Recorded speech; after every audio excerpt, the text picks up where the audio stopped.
Hey, David. Good to see you again. Yeah, I'm hopeful that everything's going to be stable today. I ran the test for an hour last night and didn't drop a single frame out of it.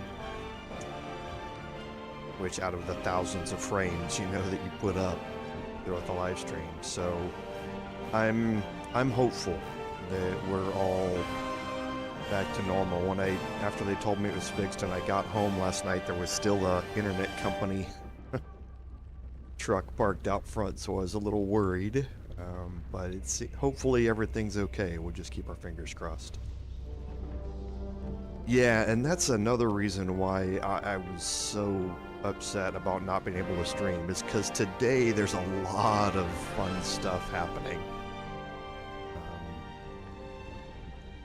So I right before we got to this episode, all the hurricane happened and everything like that, and kind of put a damper on all the really cool stuff that I want to do today. Because yeah, there's a lot of fun stuff today. A legendary enemy that we get to deal with.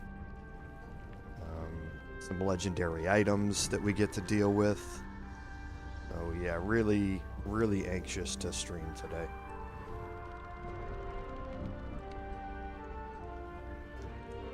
Yeah, that was something that I kind of talked about in the comments of a couple of the updates. My upload speed was anywhere between 1 to 3% of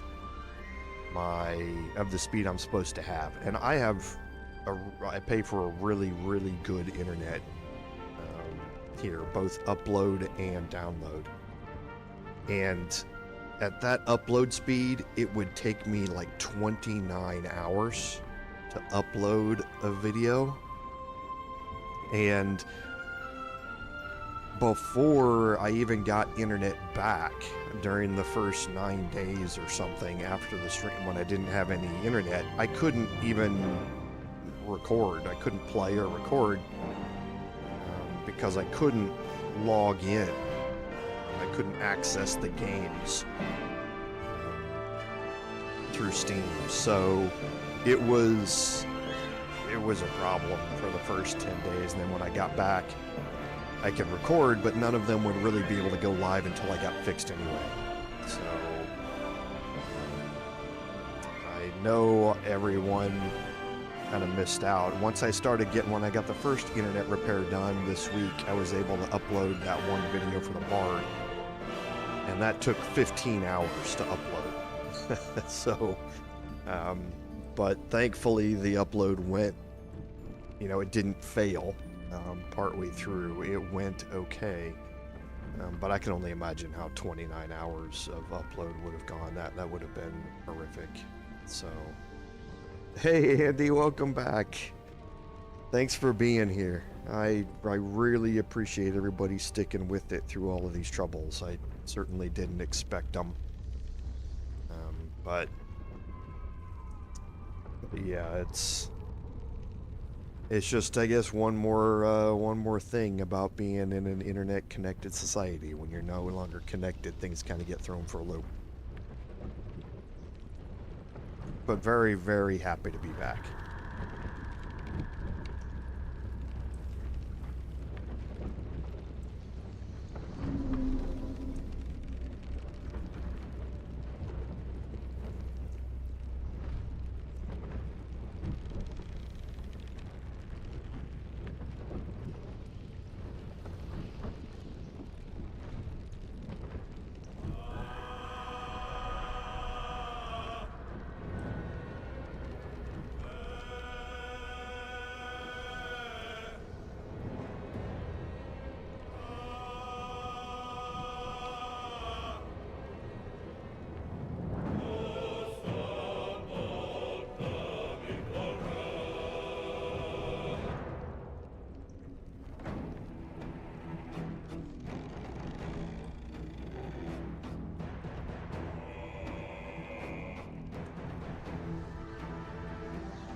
Oh, thanks, Andy. Yeah, I knew 29, 30 hours wasn't really going to work, but once it got back up to about half of that, I figured I'd give it a try. Thankfully, it went through when the very first time I uploaded a video, I believe, and I'm having to go back a while to when I did that. The very first time I did it, I had recorded it at a much higher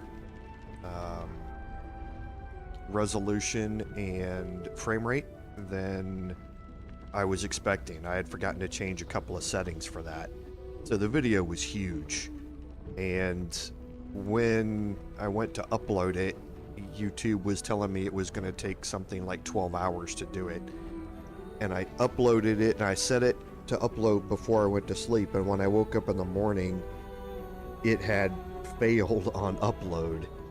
And I'd gotten like 6 hours left or something like that. And then I had to restart it from scratch and do it all over again. So I was hoping that wasn't going to happen, and thankfully it didn't. So I was able to at least get one video uploaded.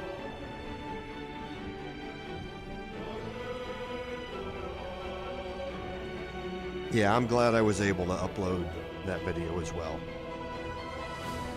I was really anxious, like I say, I was really anxious to get back into it. It had been a long 2 weeks away, and even with keeping everybody updated, I know that that's still frustrating for everybody. Just imagine how frustrating it is for me as well. So, yeah, Andy, I'm very hopeful too. Like I say, I let this run. I let a test stream run for an hour yesterday, and out of the tens of thousands of frames, I didn't drop a single one during that hour. So I'm keeping my fingers crossed that today is going to be fine, and then that hopefully we're all back to normal. So yeah, it's funny you say that, David, because that's exactly what it was. That's exactly what I was getting. My upload speed was 1.6 megabits per second when I was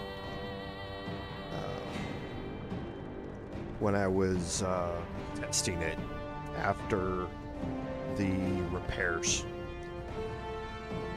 And yeah, it was really, really bad. I mean, you just can't do anything with that.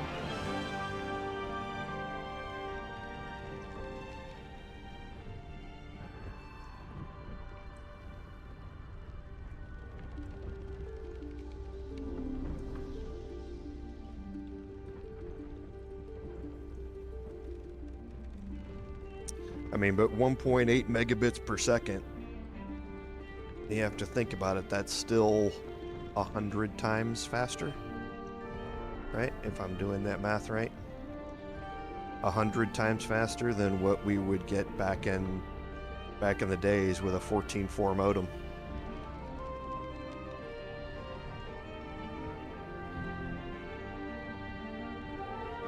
Yeah, uploading that same video back when I was in college would have taken 2,900 hours.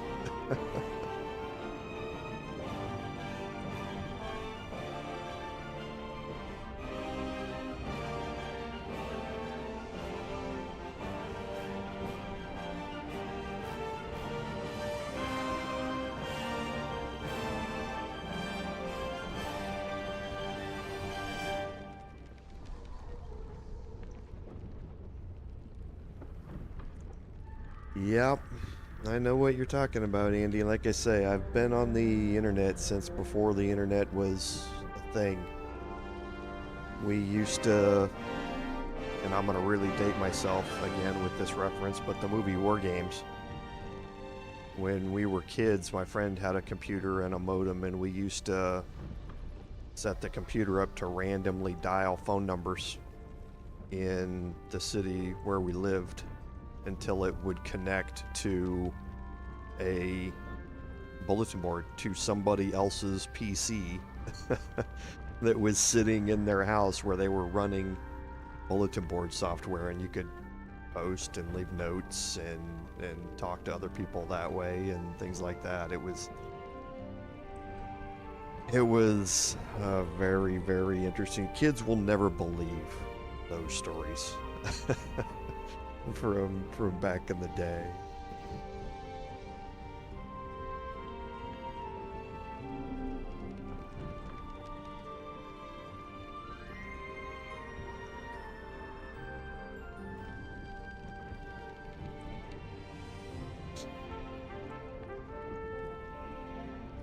Hey, Lord Henry, welcome.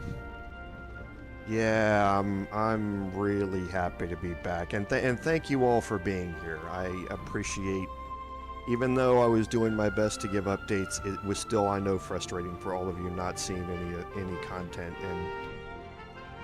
and I'm very thankful for all of you being here today. I really am.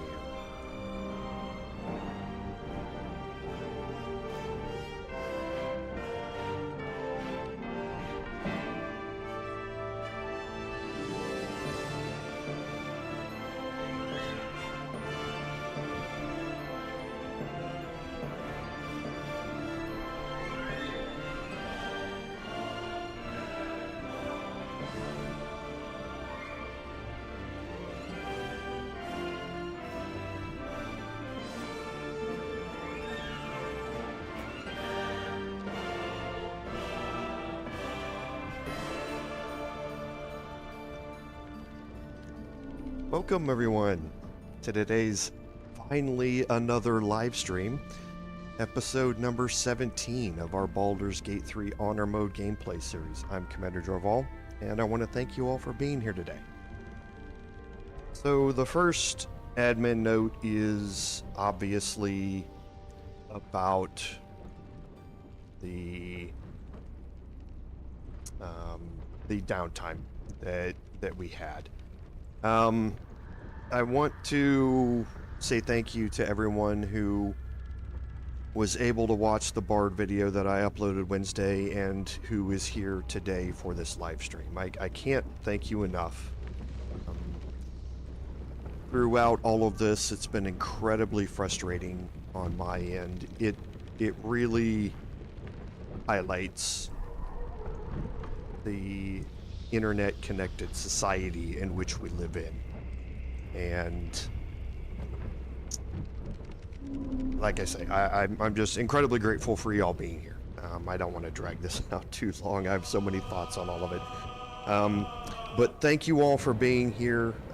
Hopefully, I ran a test yesterday for an hour for a private stream. Didn't drop a single frame out of the tens of thousands of frames that were uploaded to YouTube, so I'm hopeful that today we're going to be fine. I'm keeping an eye on it, and we'll see how things go throughout the stream today. But hopefully everything is back to normal, and we can get back to a normal streaming schedule as we go here with the Paladin live stream tomorrow, and then again back live with the Bard on Wednesday of next week. So, on some admin notes for the game, Larian, while I was gone, dropped a couple of notes concerning patch 7. We got a little bit of an intro from them that talked about a couple of the major things that patch 7 was going to include, and that was really some very, very interesting split screen morphing technology that I'm very anxious to see how it works, especially for console players who are playing on the same screen together. It looks like an amazing technological update that I haven't seen before in a game, so I'm really anxious to see how that plays out, as well as what we expected in the way of more endings for your evil playthroughs and that sort of stuff. They also mentioned that there was going to be a closed beta for patch 7 that was going to go live on the 22nd of July, I believe, and you could sign up for that closed beta and be, and hopefully be one of the ones chosen to do the testing for it. We did get a notification from them earlier this week that closed beta has been delayed, and it was delayed because of the fact that some of their fixes and and patches that they were working on for the game actually introduced another bug where passive skill checks and rolls that happen in the background, where you get the little notification in the upper left-hand corner, just quit working entirely. So they were rolling back their hot fixes in-house to see what caused it and see if they could isolate it. And because of that, that moved back the closed beta. And we haven't gotten any more updates from them about when that closed beta is going to start. But again, they say that there's over 1,000 fixes and improvements in this, which is another huge patch from Larian. So expect that we're going to be getting that sometime here fairly soon, or at least an update about it going forward. Now, they also released a much larger description of the fixes and additions they're going to be making. And I'm not going to go through all of those, but there are some fairly important ones. As always, the evil endings thing we had talked about, the mod manager is going to be implemented in patch 7. They had talked about this, we expected it. Again, I think those of us who are interested in the closed beta are most interested in seeing this, to see how this is implemented and how it works in the game, because they have specifically said that it is for mods created by the community. So I'm very anxious to see how that interaction plays out. If they've been working with mod authors in an unofficial capacity right now to help implement a system for uploading those somewhere that they can then be browsed and downloaded and installed, or how all of that's going to work. So I know a lot of people are just anxious to play patch 7, but for those of us who have played thousands of hours on this, we're much more interested in, I think, the mod manager side of things and how that's going to work. They've also made some changes, some more changes to honor mode combat. A lot more enemies have gotten legendary actions. Some of them we knew about, some of them we did not. Some of these enemies we have already defeated, some of them we have not. And you can go look through a list that's on their patch notes, or their first revision of the patch notes. There's going to be a much more extensive list once the patch actually drops. But Jorval gets a new legendary action. When we had our combat with the Bullet, we had talked about the fact that there was a coded legendary action for the Bullet that had not been implemented in honor mode. Well, it looks like they're now going to implement that, as well as another legendary action for them as well. The Spectator is going to get new abilities, not necessarily legendary actions, but new abilities and spells to go along with their already dangerous abilities. And then some enemies that we haven't fought yet. So Malice Thorm in Act 2, and the Githyanki ambush at the end of Act 2, and then the Githyanki ambush in the Emperor's Hideout in Act 3. All of those Githyanki leaders got new legendary actions as well. So that's all really, really interesting to see. I don't think anybody really asked for the Bullet to get legendary actions, but it's going to get them. And like I say, it's well deserved in my opinion. I'm also anxious to see how those legendary actions work when you raise the Bullet.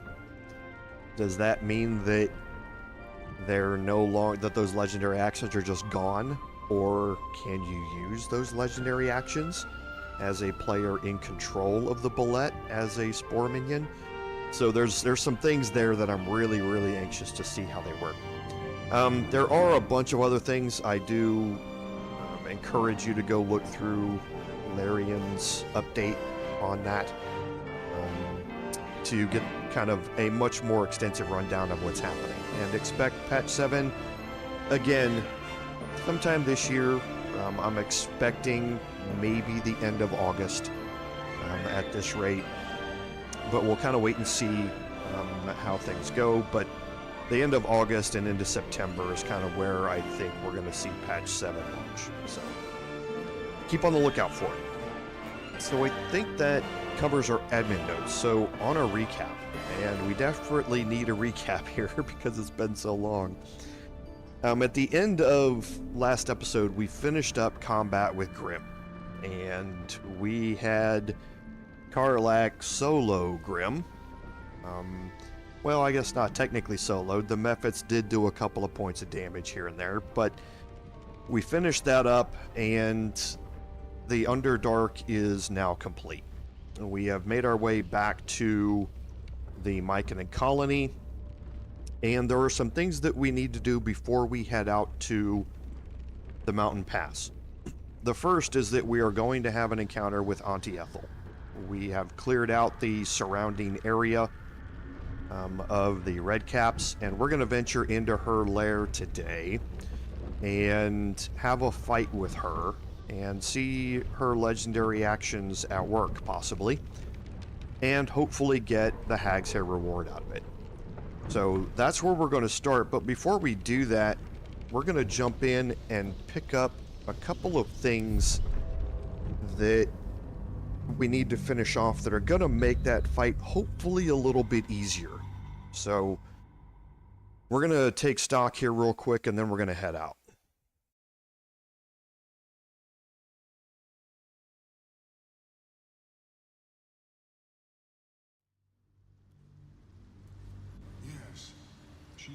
Okay, so here we are, as I said, back in the Myconid colony, and if we look at our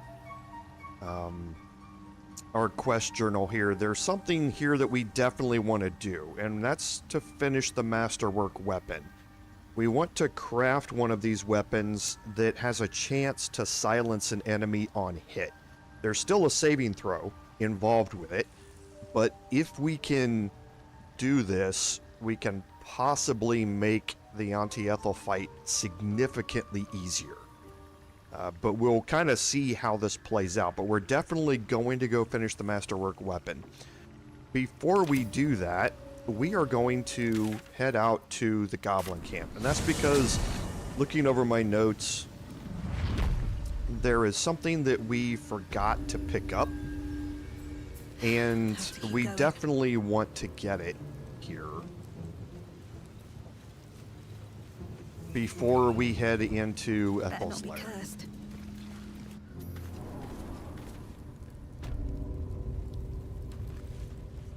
So back into the Shattered Sanctum, we should still see Saza down here.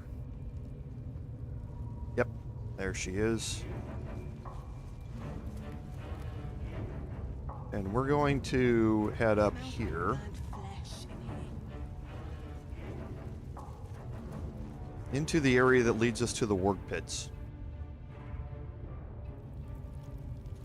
We searched all of the sarcophagi up here, but we did not search this skeleton here.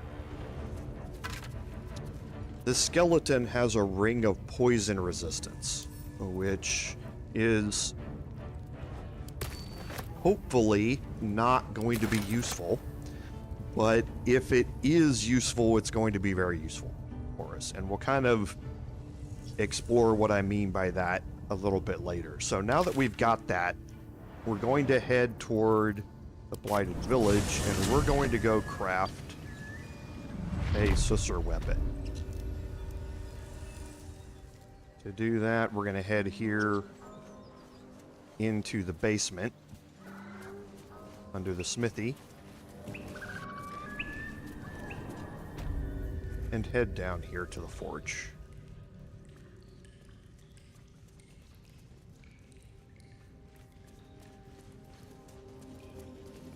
Okay, now for the Masterwork weapon, you can craft one of 3 different weapons. You can craft a dagger, a greatsword, or a sickle. I'm going to choose the dagger here. It really doesn't matter as much in this playthrough because of how I've spec'd out Astarion on this to be strength-based with high dexterity, but still strength-based for his damage. but I'm going to craft a dagger here, a light and finesse weapon. So as soon as I click on, and remember, we had started the forge and we had triggered the bellows to bring it up to this melting furnace burning status effect. You won't be able to interact with it until you do both of those things. And then we need to drop in... What's the story? Susser bark. Now for a great sword, dagger, or sickle. Okay, that's going to turn this blue. And now we can interact with it again. I've got a long road ahead. And put a dagger in here. The roaring furnace awaits an offering.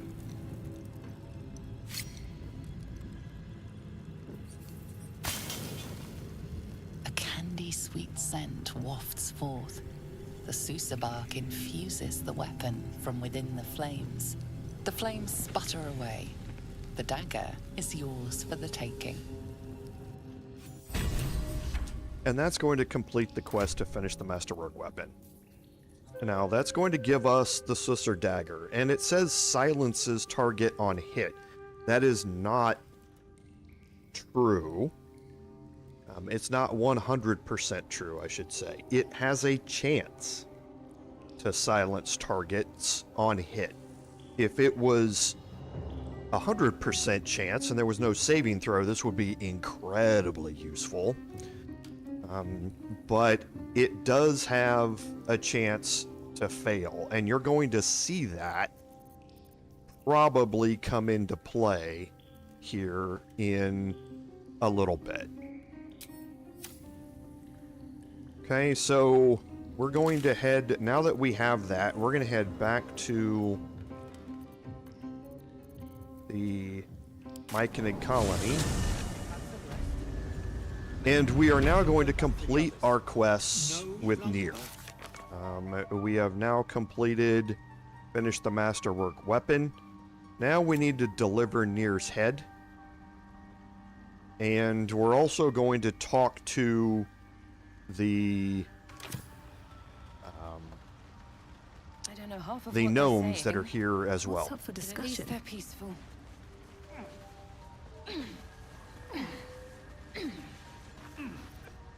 Thanks again for offing that drow. Only made it here because of you.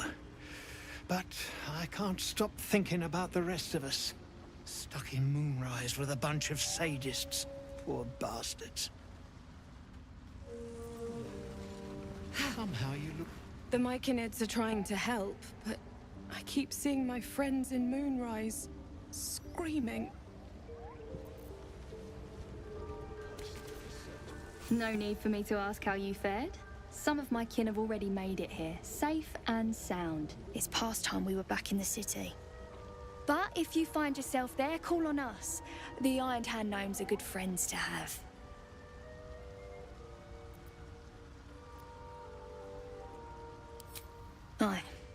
I heard about Walbran. But the cause is bigger than any one of us. You've made sure his work is done, even if he's not there to see it. He'd be grateful. At least they're peaceful. Okay, so let's go over here and talk to Sovereign Spa. You can see we have a quest marker here.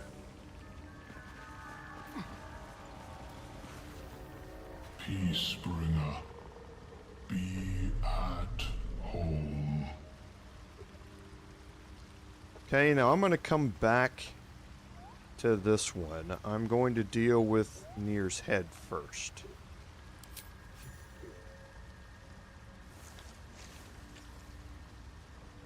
The drow sought to shatter our circle. Now his flesh may feed its growth. In dealing death, you have brought this circle life, and thus we name you Life Chanter.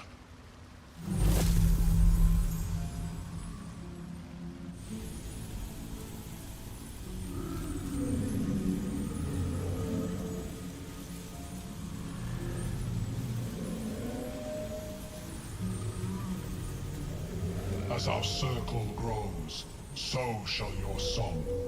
Wherever you go, only listen, and you may hear it. Okay, and this is going to get us the Envoy's Amulet, and that gives us the Voice of the Circle class action, which is basically a +2 bonus to persuasion checks that lasts for 10 turns. Sorry, I'm seeing some weird video artifacts on my screen. I'm trying to look and see if the bottom of the screen is kind of wigging out on the stream. Maybe we can still go back for the others. I'll keep an eye on it. But this can be a great thing to have if you have high-end persuasion checks that you're trying to make. Activating the Voice of the Circle. Okay. So now you can see here on the table a blooming drow head. Now you can take this. It is actually marked as a quest item. Okay, so what does it do? This can be used to unlock the hidden room in Balthazar's quarters in Moonrise Towers. So instead of picking up a heart and putting a heart on the pedestal there, the blooming drow head can do the exact same thing. Okay, it's an unknown interaction that isn't really mentioned anywhere, but that's the people were wondering why it was marked as a quest item, as an orange outline item. You can take this, you can put it in your inventory, you can put it back. It's not marked as steal. I prefer to just leave it where it is, because he does mention that this is going to help the colony to grow, and sure, if there's some storyline behind that, I'll just let it sit there and do that. But there is another use for it, so keep that in mind, that if you pick it up and are wondering what it does, that's what the blooming drow head does in the game. So now we're going to talk to him, to Sovereign Spa again. Peacebringer, be at home. You are one with Spore. Your throat tightens, then relaxes. The air is serene, your mind untroubled. The songs we sing now carry your spirit. I first named you Peacebringer. I now name you Kin Spirit.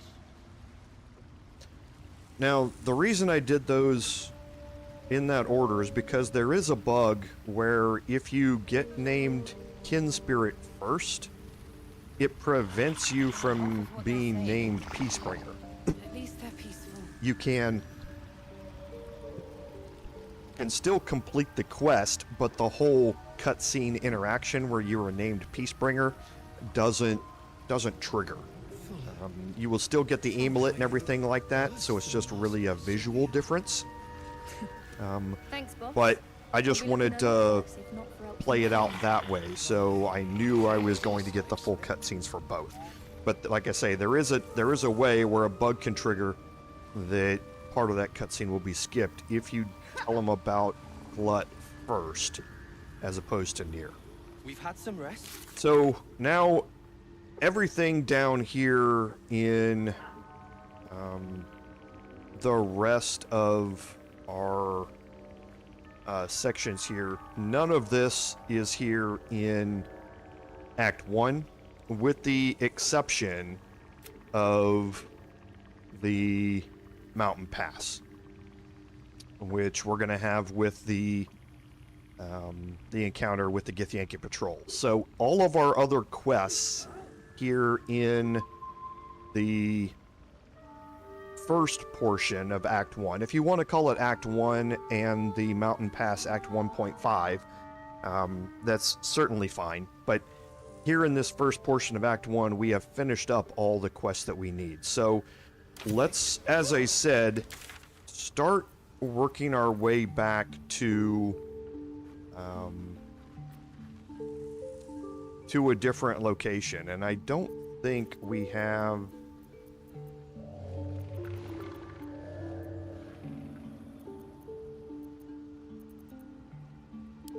Okay, let me just head out here.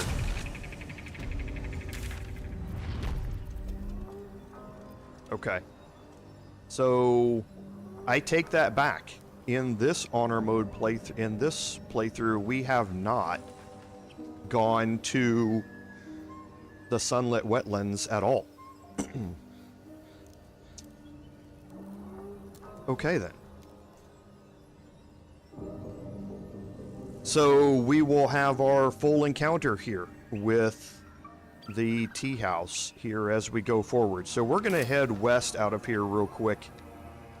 On my way. And again, this is just because my personal honor mode playthrough, I had gotten farther through Was I sweet once?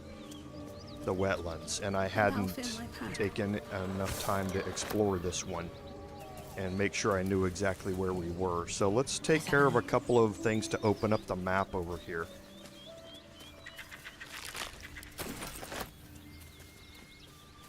Because there are just some areas that we haven't explored. There's nothing really over here. It's just to open up the map. Because I don't even think... Yeah, there's no hidden... Oh, there is a dirt mound up here. Okay, good thing I did come over here.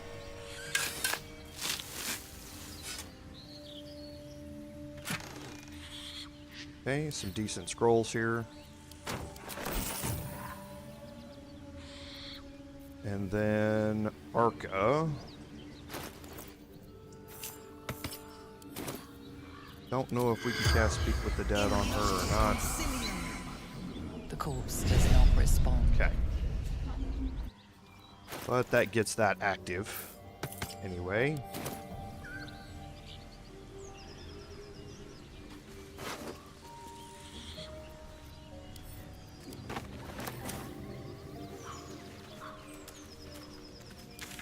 Okay, so now we're going to head south and make our way down toward the Teahouse. And we'll just do some quick exploration and opening up of the map on our way down there.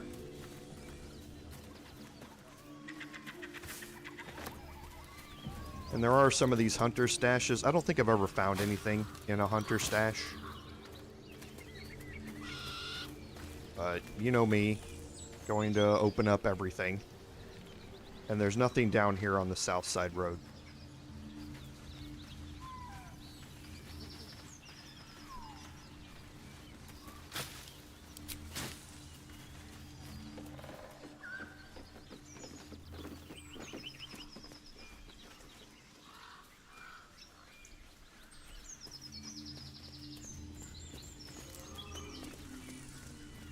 Okay, so we did come down here. It's like we did have the interaction with Ethel and the brothers. Transforming into a mind flayer might have its perks. And it looks like we probably did have our perception check down here, because yeah, we've cleared all of this out. So we failed our perception check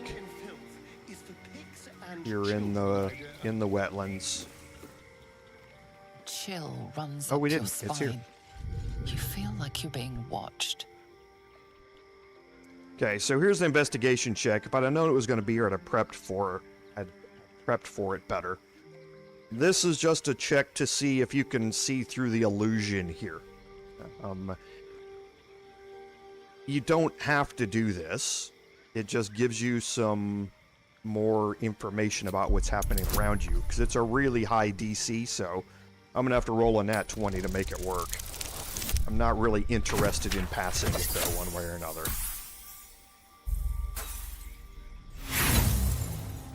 But you can prep for that The a place lot has more. a quiet sense of calm.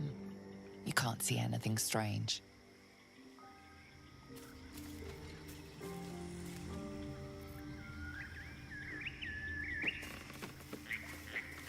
I'm a little surprised that I was able to open up this much of the map without having that check already. But, well, anyway. Here, as always, when I get to these crossings, I take people across individually Charmer. On my way. just because I don't want to take the chance that they're going to step on a trap. Because these traps are horrifically bad. Ah, excellent choice. Certainly. Shouldn't have wished to live in more interesting times. Okay. So here we can do a little more exploration, and I'm going to have Astarion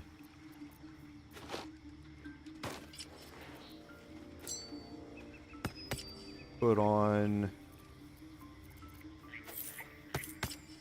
his thieves gear here.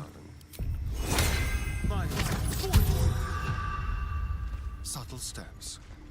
Certainly. Okay, because we're going to be going after sleight of hand checks to get all of these apples. I might have already gotten these. Yes.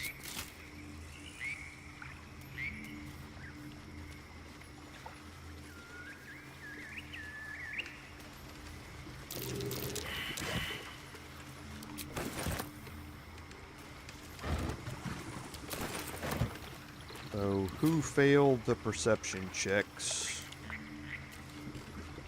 So, Karlak, me. Well, hello.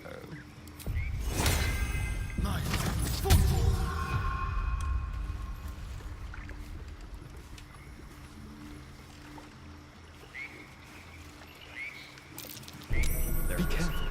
And see, these are the traps that I mean. These traps are horrific.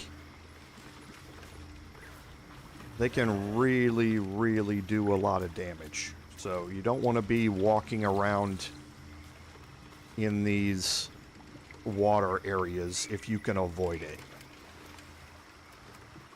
And on that note, I'm just going to take Astarion around here to go pick up the rest of this. He's going to have another check down here.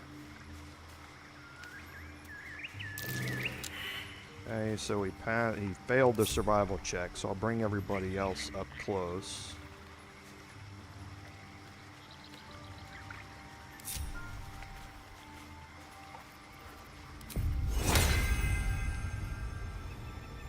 Someone needs help. Hidden in the reeds here. All right. What now?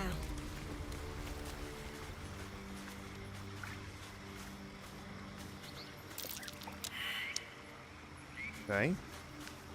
And again, I'm just trying to do this by the book. I don't have to. I could just go digging. That might be worth a look. Cursed to put my hands on everything.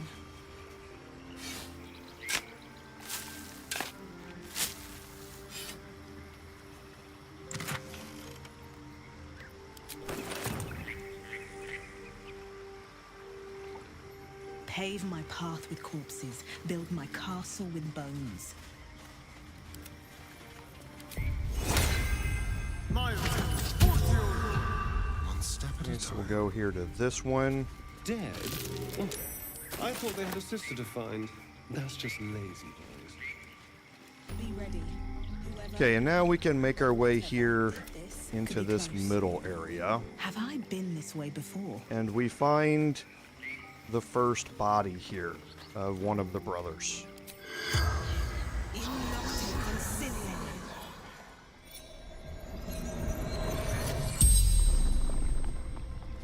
The corpse regards you lifelessly. Heard her screaming, but not real.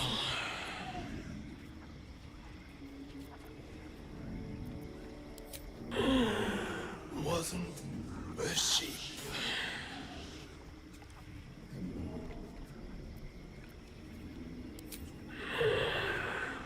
Don't drink the water.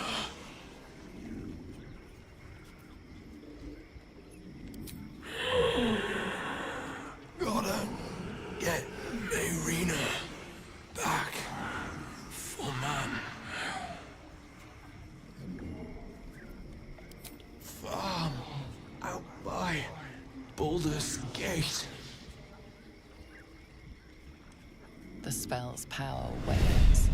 You can ask no more questions. So there are a couple of very important clues in there. One, that the sheep probably are not what they seem. And then two, that you shouldn't drink the water out here. And we're going to find out what the reference to that is here in a little bit. But we do have the other brother's dead body here.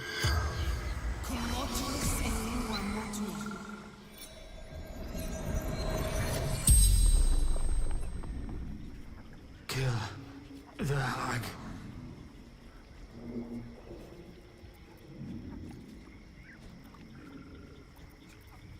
She's scared she won't be a good mom, but she will. I know it. Apples, so red, so delicious, but oh.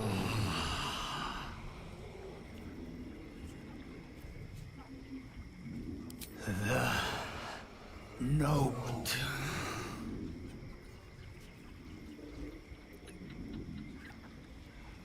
With pitchforks. Stupid.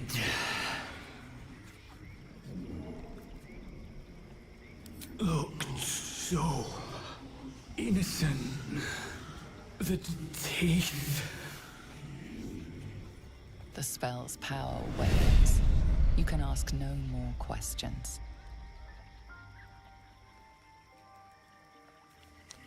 Okay, so we learned another hint there, not to eat the apples. We should already know that, because of the fact that they have a poison skull and crossbones symbol on them. So we should know that already, but just in case we haven't, this is another clue not to eat the apples here. A quick rummage. Okay, and here's the tattered letter that he mentioned, where she's going off to do something with Connor, with the hag. And now here for Astarion, I'm going to end my shapeshift. Still in control. Just. For this. What now? I should have done it before or after I searched this, but I'll take a chance. Okay. Never a dull moment. And there is more that we can search here. We can search throughout all of this back here, and that sort of stuff as well. However, I'm going to head up here first. Moving in. Unlock the waypoint. And over here on the right is Gandrel.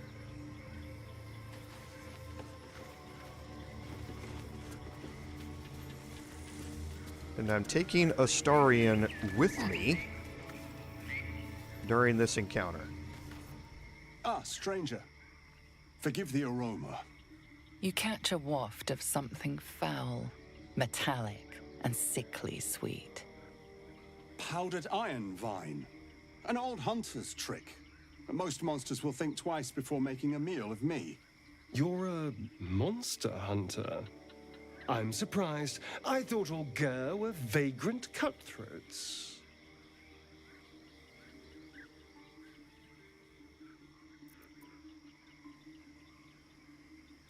And more. We steal chickens, curse your crops, seduce your daughters, the list goes on. I wish I had half the power settled folk think my people possess. Alas, I am a simple wanderer. A simple wanderer and monster hunter. But I'm no witch doctor or cutthroat.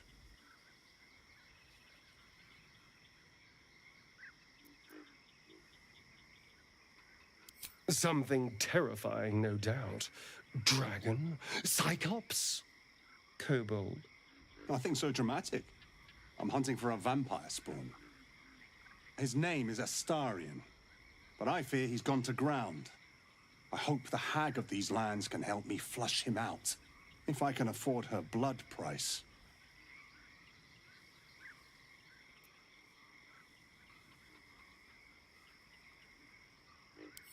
Not this time. My orders are to capture him. Oh. And bring him where exactly? Baldur's Gate. My people wait for me there.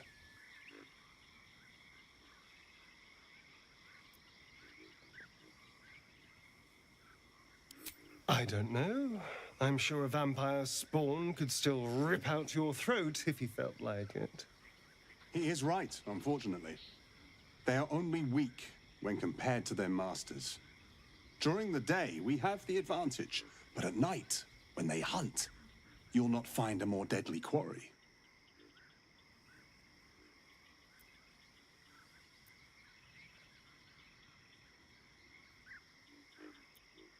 We've all survived so far. Let's focus on that. It would still be wise to post guards at night. The threat is real. Indeed it is. We should do something about this threat.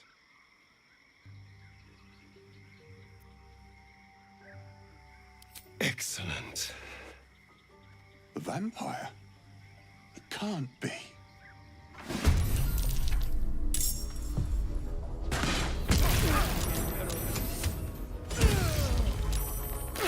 Okay, so we're getting into a fight with Gandrel here.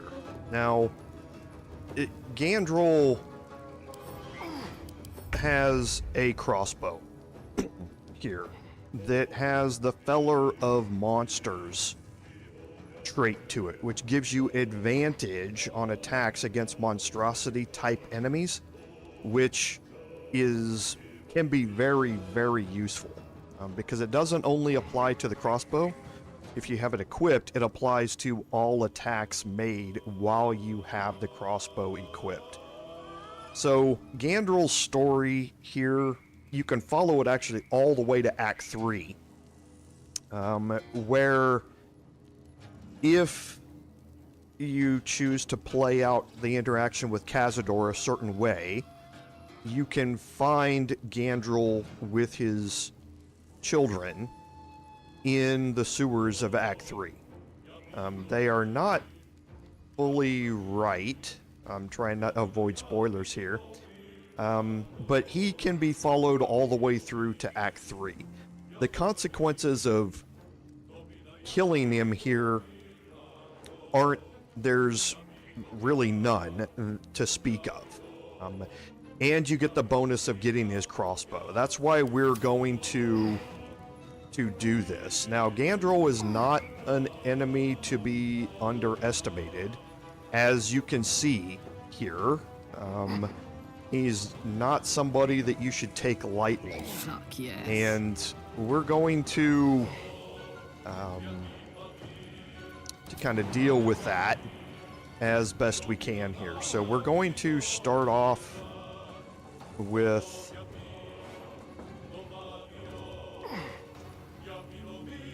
Arlak. I'm just trying to look at placement here. Incoming.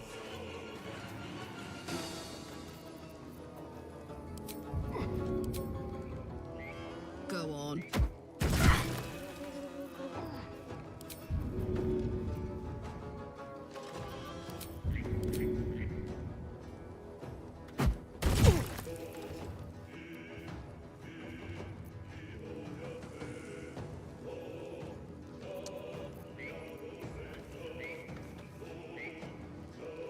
I think I'm probably just gonna save that.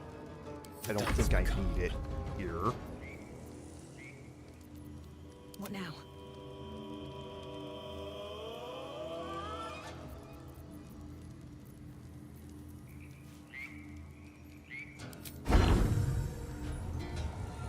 Only a 65% chance to hit.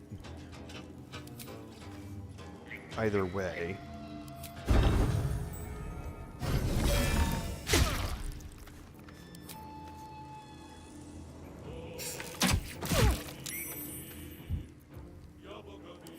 want some blood?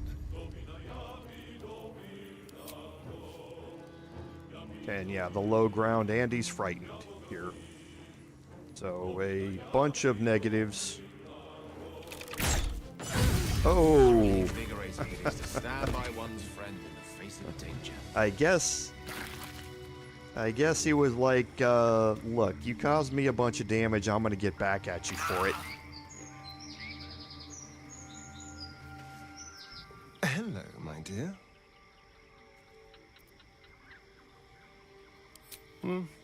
Not anymore. Which is all that matters, really. I didn't do anything. I was kidnapped, just like you. It seems Cazador wants me back.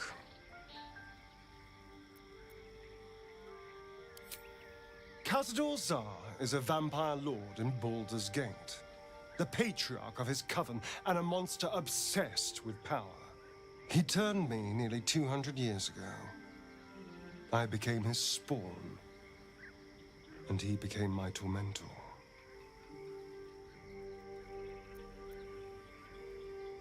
It was him, I'm sure. Only he would know to send the Gur after me. It was a group of Gur that attacked me that night in Baldur's Gate. I would have died had Cazador not appeared and saved me.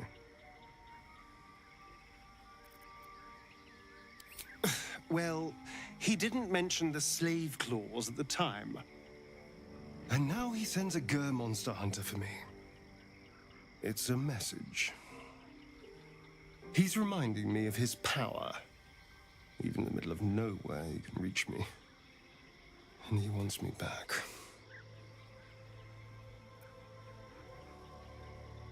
Maybe he wants to make an example of me, to show what happens to runaways. Or maybe he thinks death is too good for me.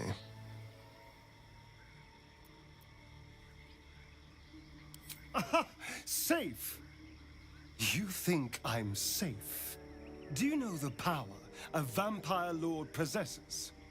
He can change shape, turn into mist, call walls to do his bidding, shrug off blows like they're nothing.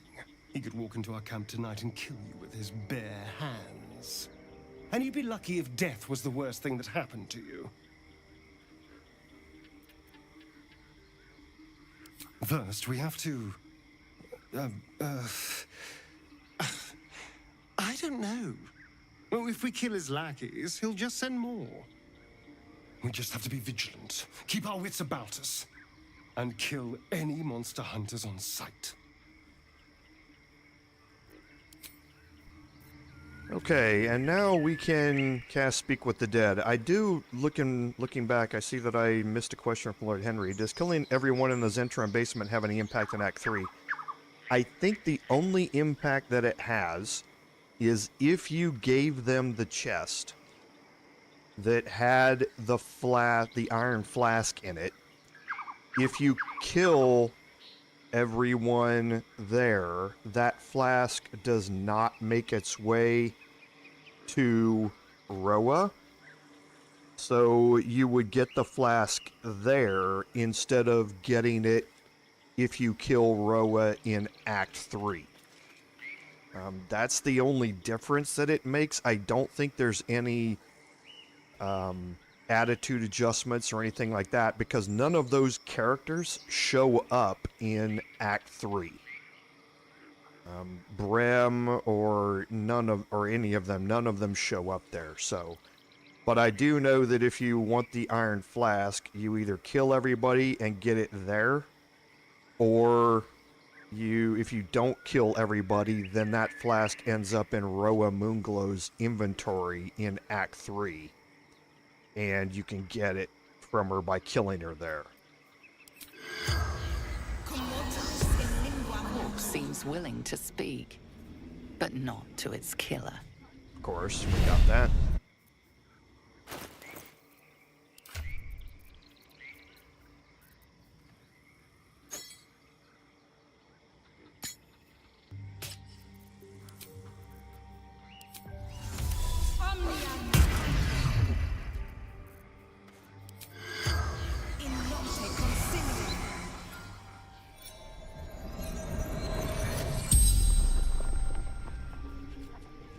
corpse regards you lifelessly. Our children. He knows where they are. Much. Nothing. You can spend. Wise. Woman. Questions. Dread. Creature. But not the one I hunt. Gandrel. Hunter. The spell's power wanes. You can ask no more questions. Okay, and before I go any farther, I'm going to make changes again.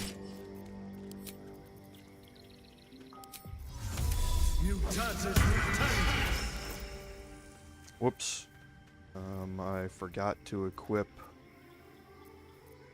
the ring of the shifter when I did that.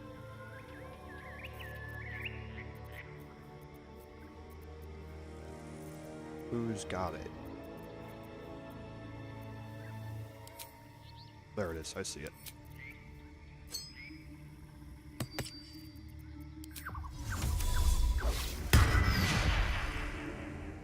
He definitely needs the bonuses from Mark of the Shifter.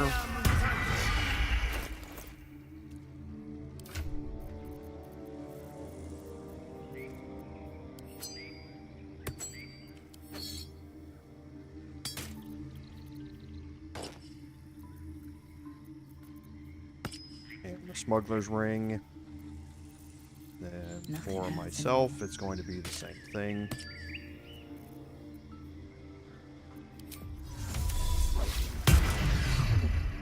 I will definitely want to have these bonuses when I go into a fight later on.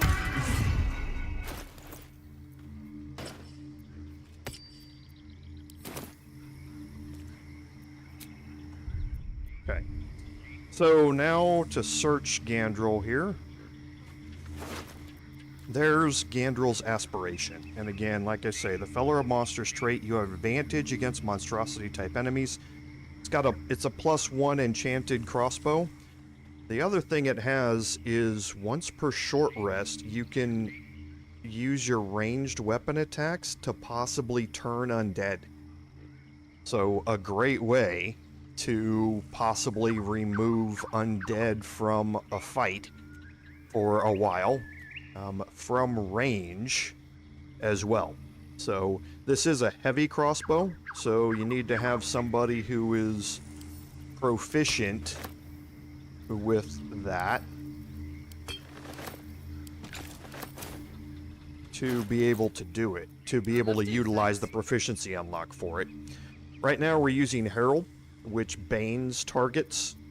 Gandrel's Aspiration, again, for her is just a swap over in the weapon. They're both +1. It's just whether I bane the target or whether I have advantage against monstrosity type enemies. It's 6 of one, half dozen the other for now because I don't believe any of these enemies are monstrosity types that we're going to be dealing with. No time to rest. Then there's a backpack we can search.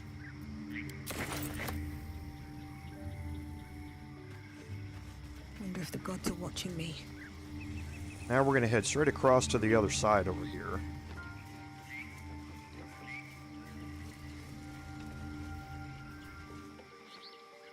And we can make our way down into this area that I was mentioning earlier. Now, I don't believe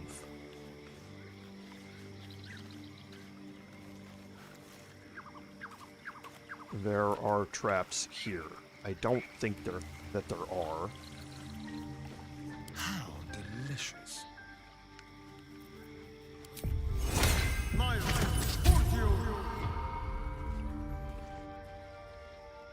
there are traps here to worry about.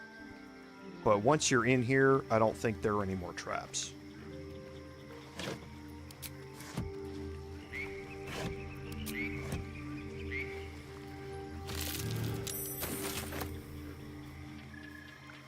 Let's move. Okay, and I'll just open up the map down here, but there's nothing else down around this way or anything like that. I think I still need this barbed bull rush though, and this one. I wonder. Oh, and possibly this one too. Yes. Okay, so all of those sleight of hand checks were successful. Now down here, you probably saw it. There's a couple of items here. Let's have it. The investigation check just tells you that it highlights them on the ground. That's all it does. Looking ahead. Okay, still have speak with animals. Light on my We're gonna head feet. around this way. What a day. Don't know if I got this.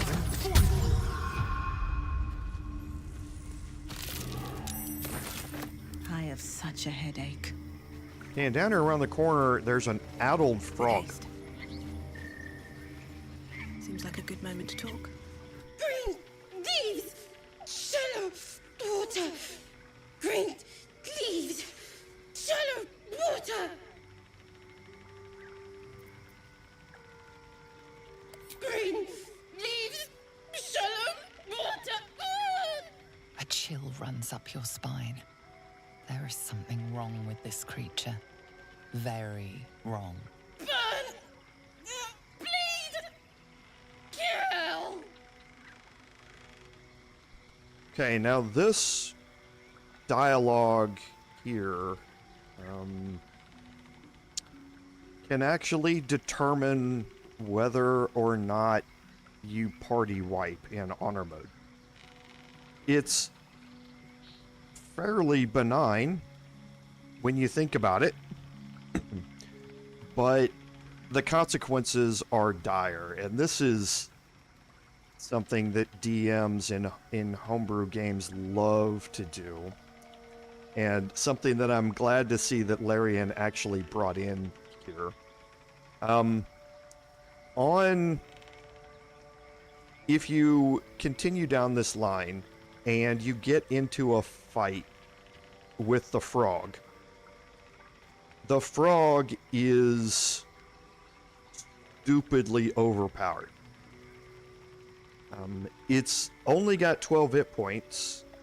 Well, on balance mode. I think on honor mode it has 24 hit points. Its armor class is 22. Its initiative, it has alert, so it can't be surprised and it goes first. And it has a ranged poison attack that does stupid amounts of damage. And when it hits, you have to pass a Constitution saving throw, or that target or your character becomes mad. And when they're mad, they will start attacking any characters around them, including their allies. So it is it's kind of crazy. It also, if I remember right, has an ability where if you shoot any ranged projectile, like you try and shoot it with a bow or something, those get reflected back toward the attacker. And it can use that as a reaction. So it is horrifically overpowered, and you will very, very quickly find yourself overwhelmed by a tiny little frog. So again, something that homebrew DMs love to put in their games to surprise you. And for those people who are going to pick on a lowly little frog, you end up getting party wiped type of thing. It's the same thing here. So I'm just going to back away here and leave this frog alone. Because yes, like Lord Henry says, this frog is no joke. I'm. If I was in my other playthroughs, I would save and I would illustrate how damaging that frog is. You didn't used to be able to, David. That's the thing. This was added. Boy, I'm trying to remember when they updated him, or updated her. It was patch 3 or patch 4 where they added her in, and it was in the notes, but it was kind of disguised in the patch notes as to what it was. So yeah, I was past that point in both the Bard and the Paladin playthroughs by the time that patch was made. So, but yeah, it's not a joke. It's not a joke at all. So I would not get into combat there because you really don't know what you're getting into. The well here is the don't drink the water. If you drink the water from the well, you get a buff to I believe it's to a couple of skills, but then as soon as you get into combat with Auntie Ethel, that buff goes away and it turns into negatives for those same skills. So you get a temporary buff from it, but then again, at the end of the day, it's going to turn into a negative. If you've passed your investigation check and you know what this is, you know that the water down here is somehow poisoned and shouldn't be drank. But then again, you learned that from the brothers as well when they told you don't drink the water. So now here I'm not going to use my bonus action, or I mean my short rests. I am just going to heal up.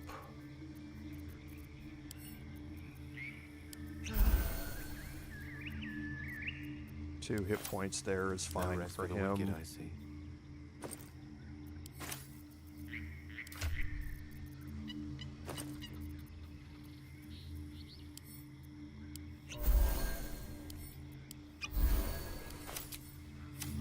No one back home will ever believe this.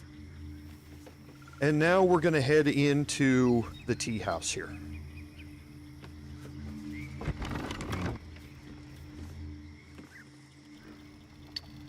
Now for this, I'm actually going to break Karlach off. Toast, toast.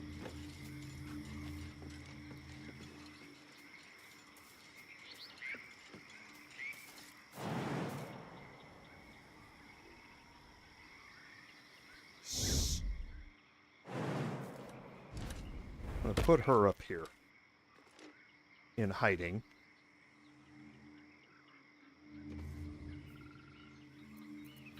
Don't touch me.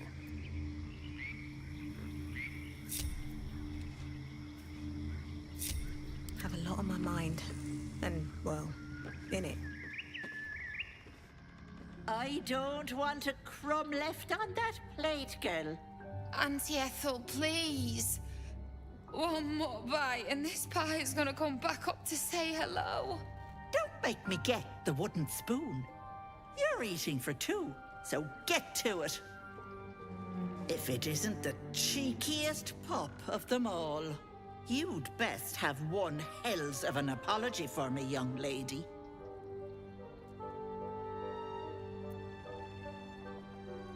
Another bard who thinks humor is the same as talent. Cute. You know, I was gonna give you a swift kick up the arse and show you the door, but I think you and I could have a bit of fun together. Gods grant me patience. Eat up, Mayrina. I won't say it again.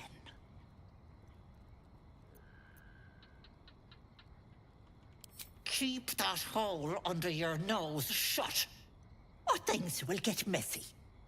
The choice is yours. There's really no good decision to be made here. What is it? What's going on? That can't be true. Auntie Ethel. They were being rude, and I detest rudeness. You monster! The deal is off! Enough! Away with you! Blessed silence at last. Some time in the cage should do her good.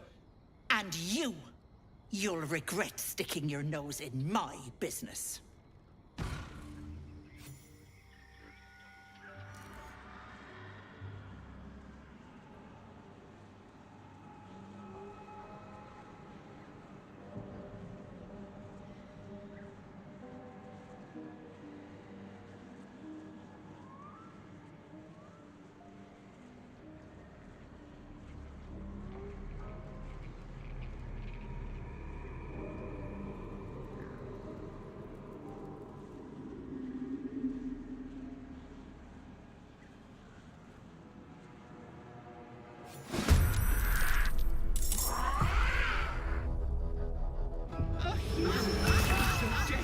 To be special.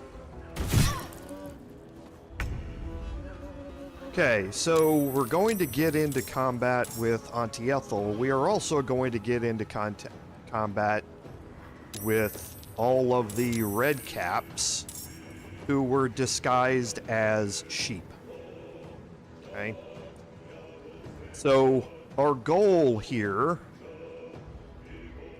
is simply to kill the red caps. We need to cause some damage to Auntie Ethel here, which we are certainly going to do. But that's just to get her to leave the fight.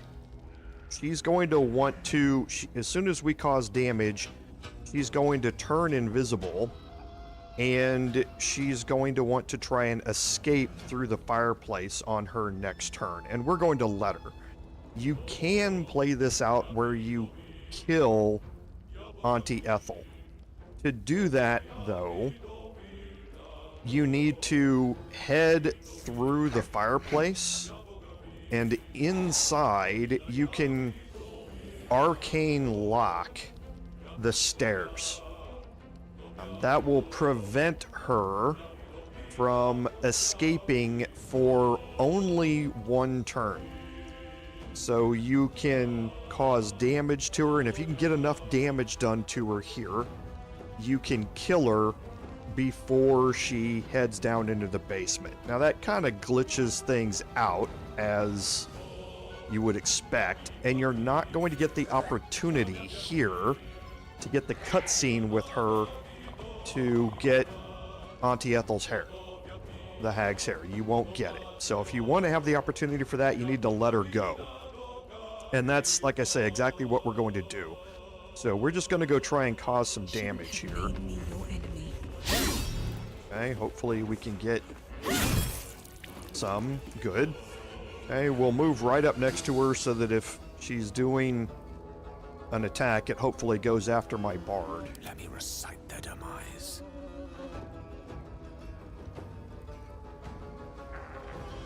Now for Gale, I don't think there's anything that I really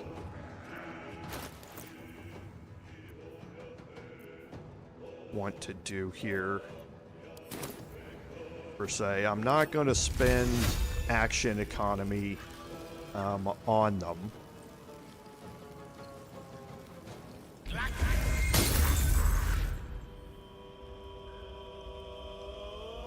Let's light them up. Okay, and now Burn yourself. Karlach, like I say, I put Karlach out here for a reason.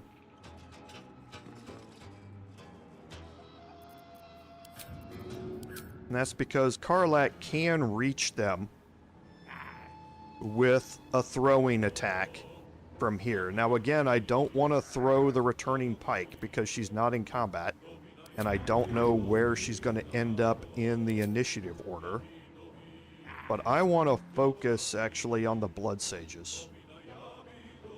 Got it. Okay, so she rolled in a good spot, so we can now hopefully take out this blood sage here. Perfect. We're going to frenzy.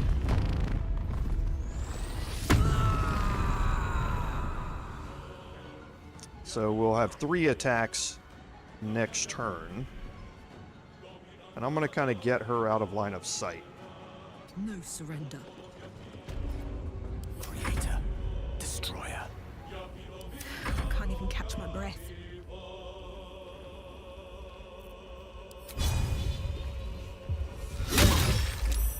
I'm ready.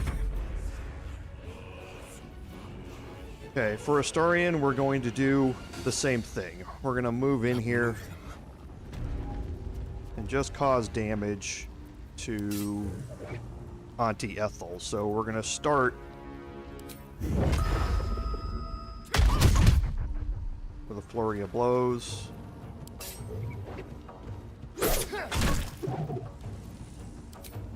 And our bonus unarmed strike. Okay. So you can see it is definitely possible in 2 turns to cause enough damage to kill her. It's just not something that we want to do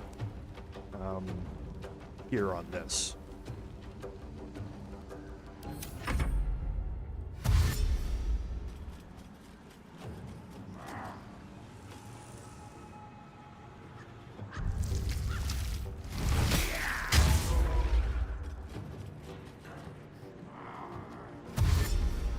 And that's why we want to get rid of the blood sages, because of that bloodlust spell. And here she goes, retreating out of combat. Enjoy playing with your new friends. Bye-bye. Hag can't have gone far.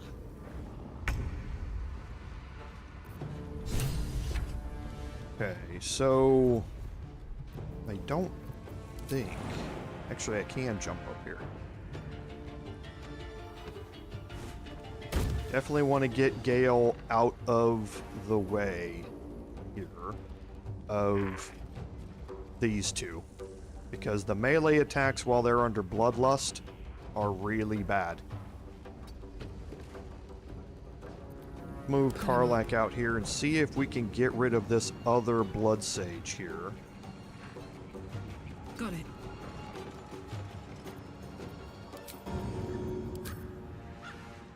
Got it.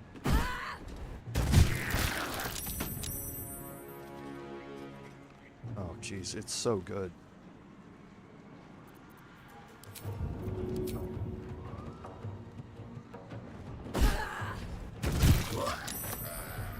It's just so good. And now, since I still have my bonus action,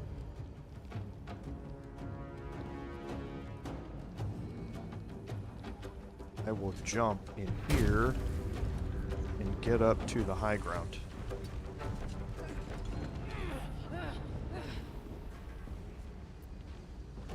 The witching hour. Well, so much for peace.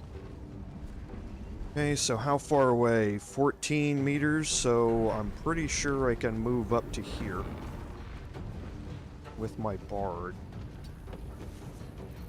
So let's try and lock one of them in place, if we can.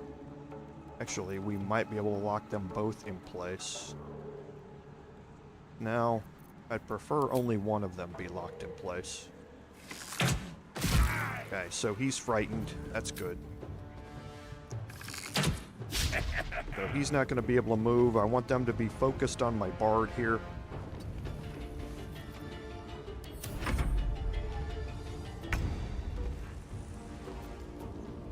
I don't know as if... Oh, yeah, I don't want to focus on him anyway.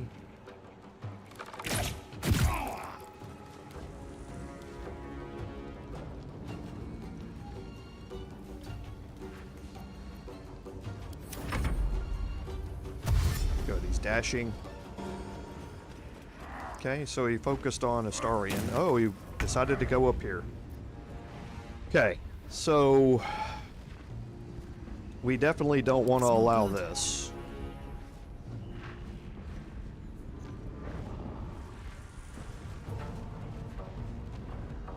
I'm trying to figure how to play this.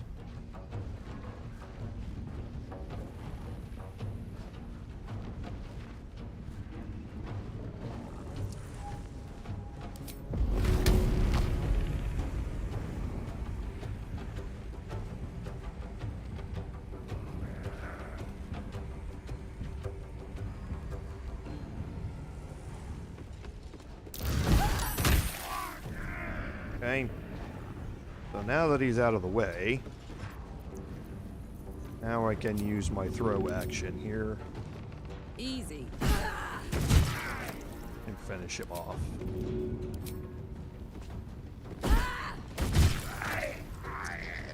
You're starting to see, you're starting to see the Tavern Brawler Barbarian come through here. Now again, the Tavern Brawler Barbarian in the early game is almost OP. Really, really is, especially against small creatures. Later on in the game, that damage starts to flag a little bit. The throwing barbarian damage starts to not keep up as much. But it is still very, very good. The lance board is set. Okay, and again, we're just going to leave Gale right where he is. Time to push my luck again. Maybe we can lock this guy in place again. Saved. Saved. Okay, how far is that? 9.6? That's probably a little close.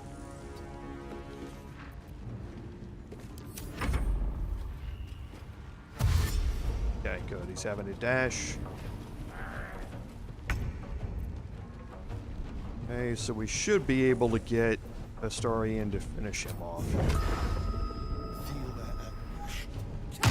Okay, great.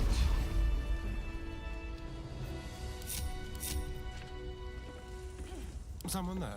Now we're going to take Astarion and we're going to search this entire place. We're just going to pick up everything.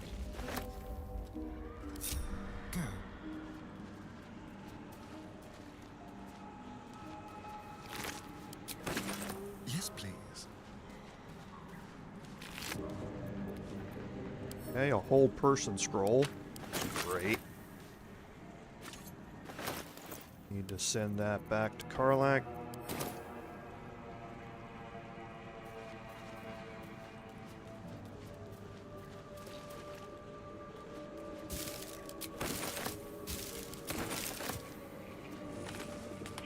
Okay, now there's a lot of things to pick up and search here in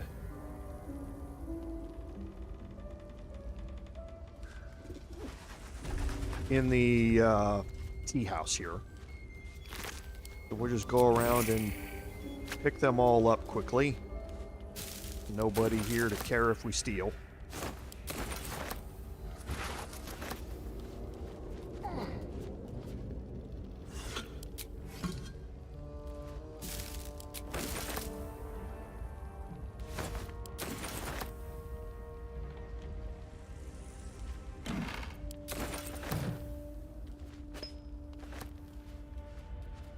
Okay, and don't forget searching out here on the balcony. Don't mind if I do. Potion of Greater Healing out here. And a letter from someone named M, talking about the fact that there are forces at work inside Baldur's Gate. And they want to know what's happening. And they're using Ethel as kind of an early warning system about anything that might be coming towards Baldur's Gate. There's an antidote here on the table.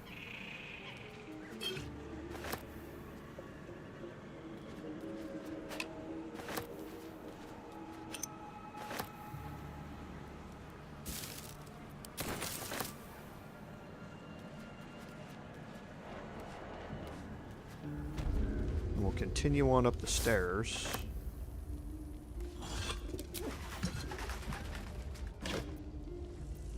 Drow poison. Nice.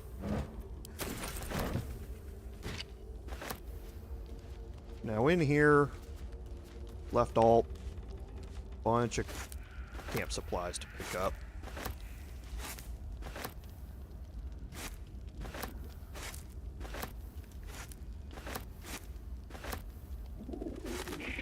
And a wooden chest that we can search. Potion of speed, awesome.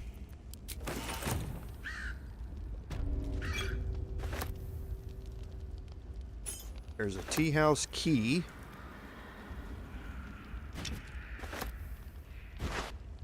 Which we will be using in a little bit.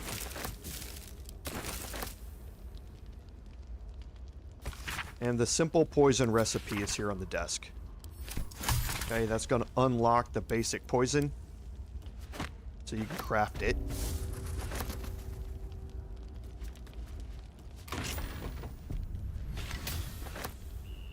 Pathing.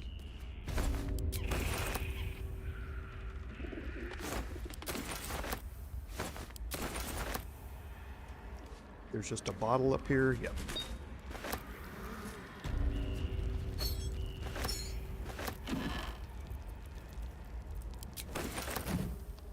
And then up here.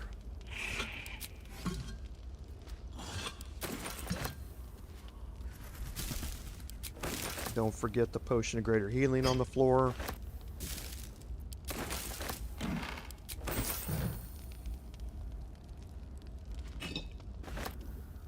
And the potion of healing up top.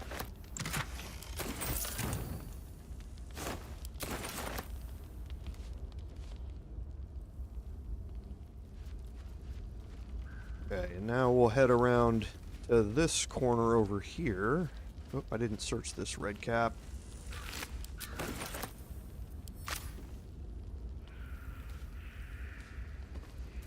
And the autumn crocus behind the door.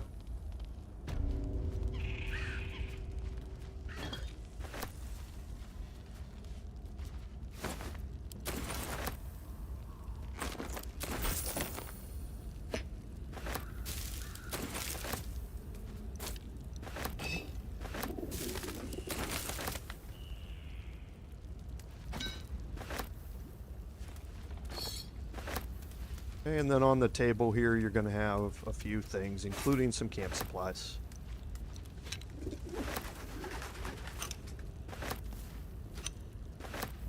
And the last set of searching here is over here in this table. There's some camp supplies, some various potions, crafting supplies, all stuff that we can sell. And of course, as usual, I will be selling all of this off stream. There's a book here, Mistress of the Night. It's actually about Shar. Gives you some more lore and legends behind Shar worshippers.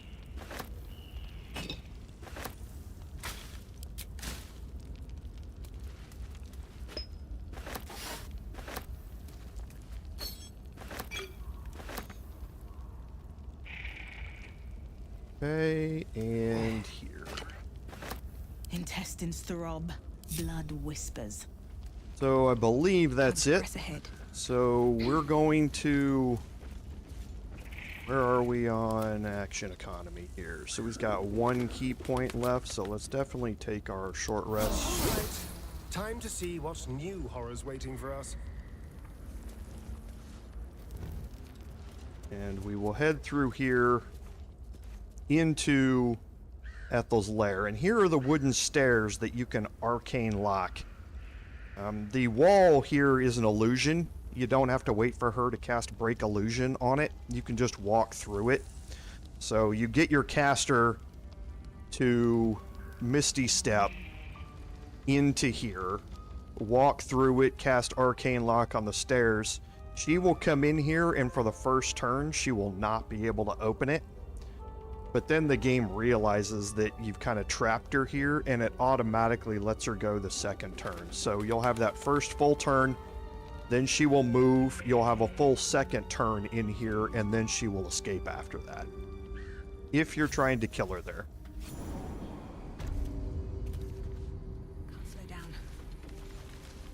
Okay, now you notice that we're in a restricted area, so we're not able to fast travel out of here. You're going to get a save.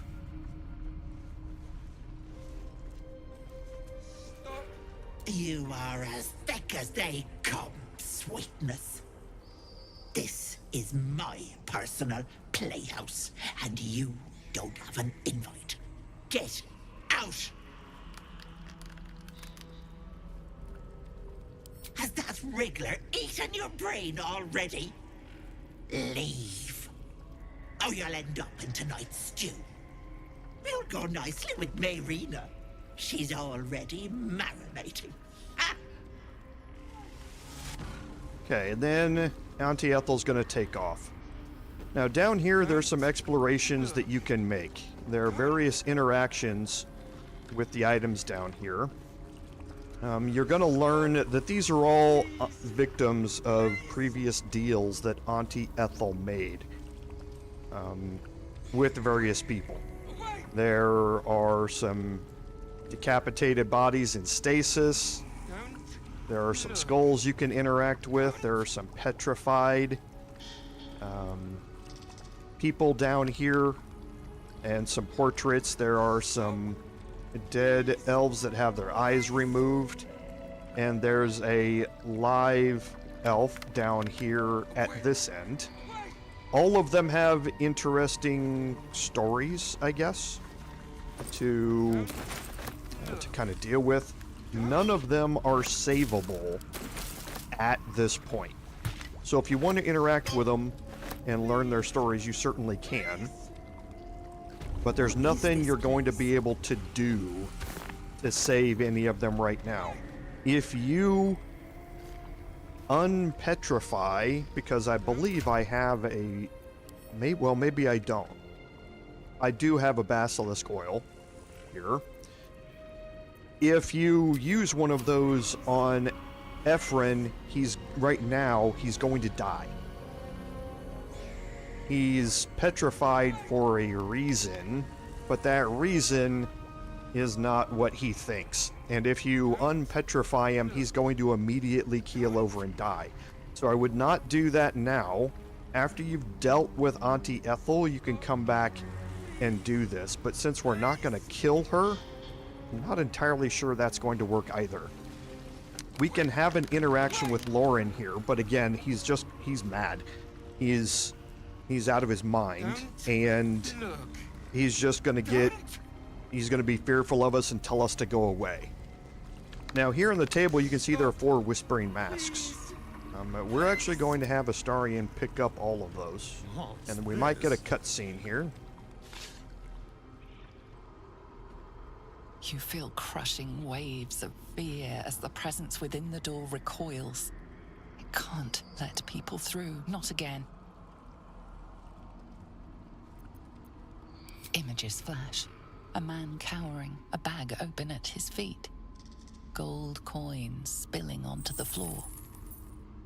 His cries for mercy are cut short as the hag slices into him, dismembering him painstakingly, limb by limb. She cackles, the man's remaining flesh twisted and contorted, becoming the twisted surface of the door before you. Flee, you feel it cry. Now there are certain dialogue options that can lead you to a way through here. And those are the ones that I'm going to illustrate here. So if you pick I'm Not Afraid. A scene appears in your mind. 2 paladins and a cleric marching through the door, shrouded in the glow of the divine. Weapons brandished, they charge into the hag's lair. Screams of terror pierce the air. You let them in? Naughty. That's a decade for each. You're mine for 30 more years, Petal. Okay, so now if we pick Is There Another Way In? You see an image of blue skies and sunshine as the door shudders a warning. Run. Its form flickers, and you realize that the door is transparent. Okay, so we succeeded the background arcana check. Now we don't have to go any farther, or any further through this. We could just leave and we can walk through the door. If you don't pass the arcana check here, then this gives you a persuasion check or intimidation check to make to be able to pass through the door. We don't need to do this, but I'll just illustrate it.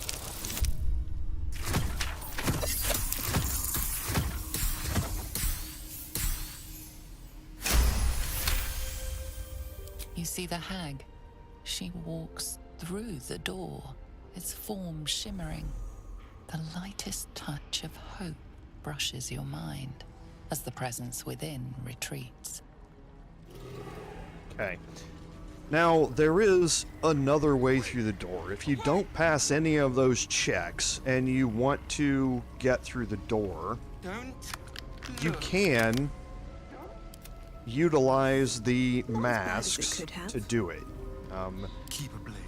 You don't have to do that either. I'm going to pick these up.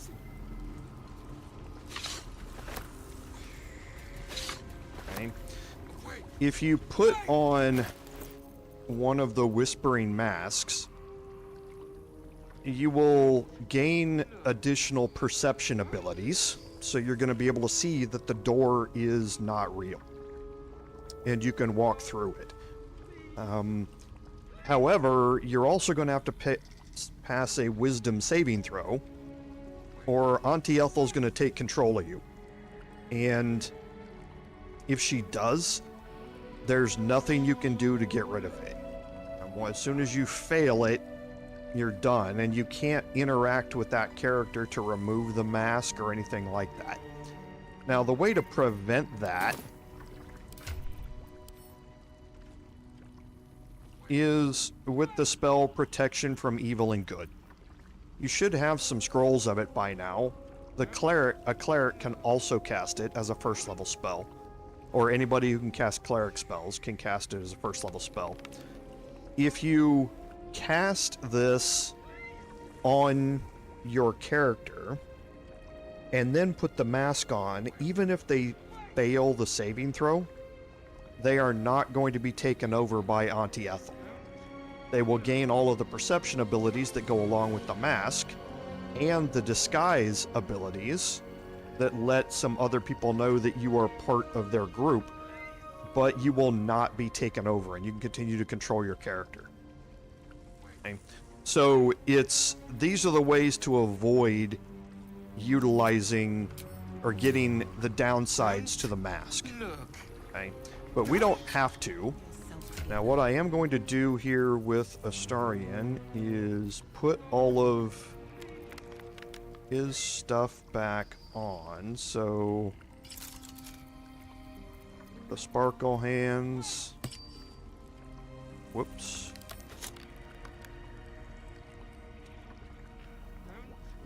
Forgot. So, the sparkle hands. And what was she wearing? The wondrous gloves. Go back over there. And then the amulet here, slashing damage resistance. Because that's what Ethel does. However, the bludgeoning damage we're going to have to watch out for during this fight. And the ring of poison resistance. Now, why isn't he wearing any boots?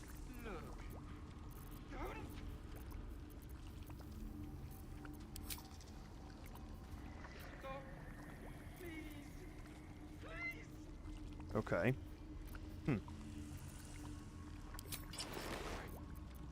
Interesting. I'll deal with all that off stream. At least things have stayed interesting. Okay, so before we go in here, we're going to go into hiding. Don't look. Don't. And again, you can just click past the door and walk right through it. Okay, now in here, you can see we're getting detection cones. There are 4 enemies in here. The Mask of Terror, the Mask of Vengeance, the Mask of Regret, and...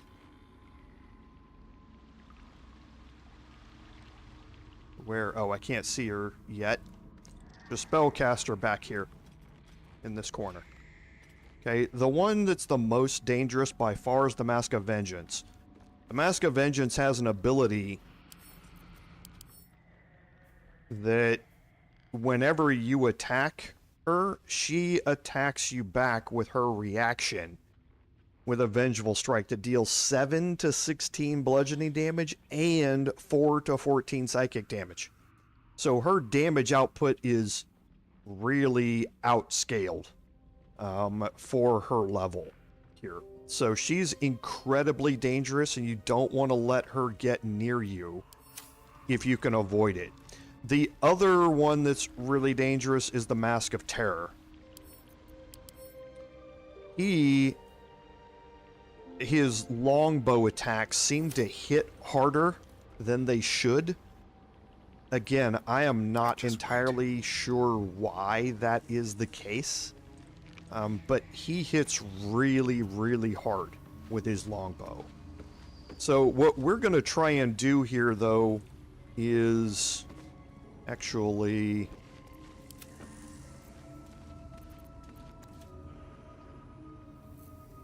let me look at something here on Gale. Okay, so we're going to remove Fog Cloud. And we're going to summon Shovel here.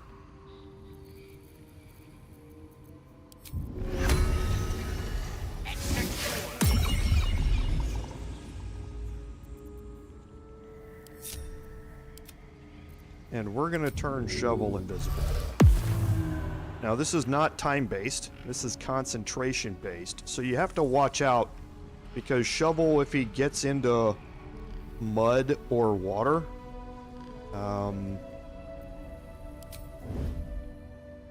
it can lose his invisibility, because he will gain another condition, and it's kind of weird how it does it sometimes. So you need to kind of be careful when you're maneuvering him around.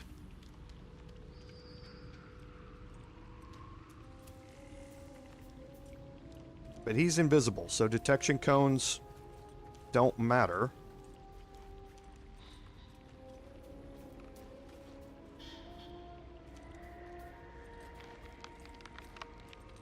And again, we want to get these detection cones so that people are minimized. So like right here, this is a great time to do it because all 3 of them are turned the other way.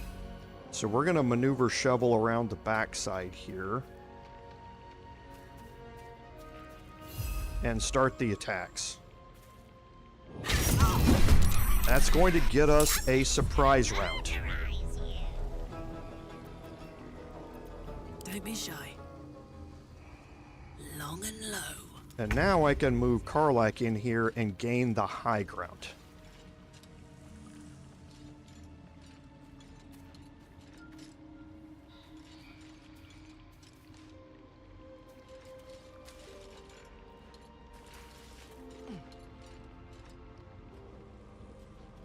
Okay, now again, the Mask of Vengeance here is the main person that we want to focus. So I'm going to throw, and again, a javelin. 1, 2. Okay, she rolled good on initiative, so we'll throw again. This'll help.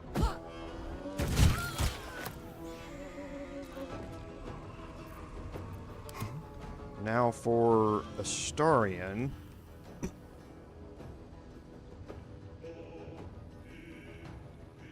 Quiet.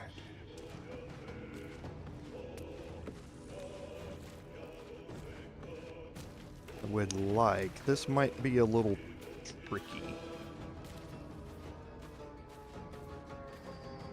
I would like to actually get Astarion onto the high ground here because I'm going to be able to kill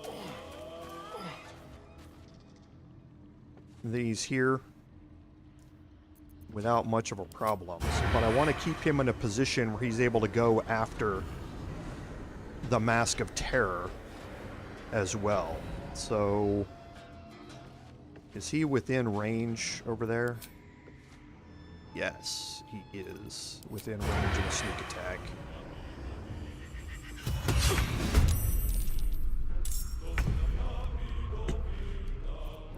Don't mind me.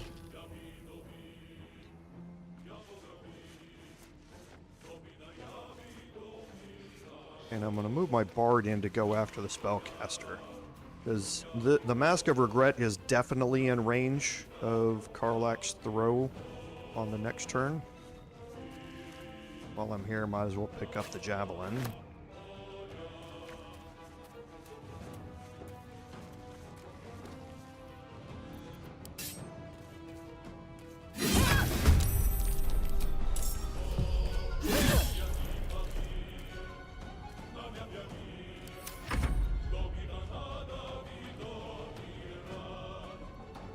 Okay, for shovel, again, doesn't really matter what we do.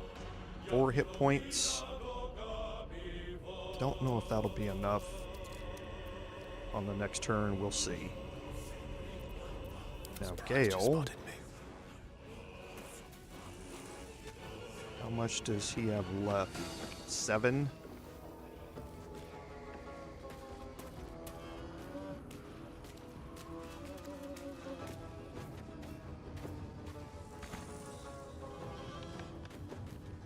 I'd like to see if I can kill the Mask of Terror here also.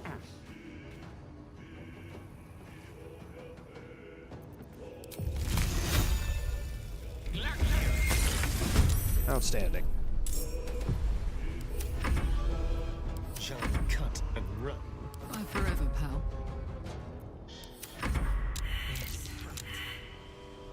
Okay, so now here, let's see if Shovel can get the job done. Of course not.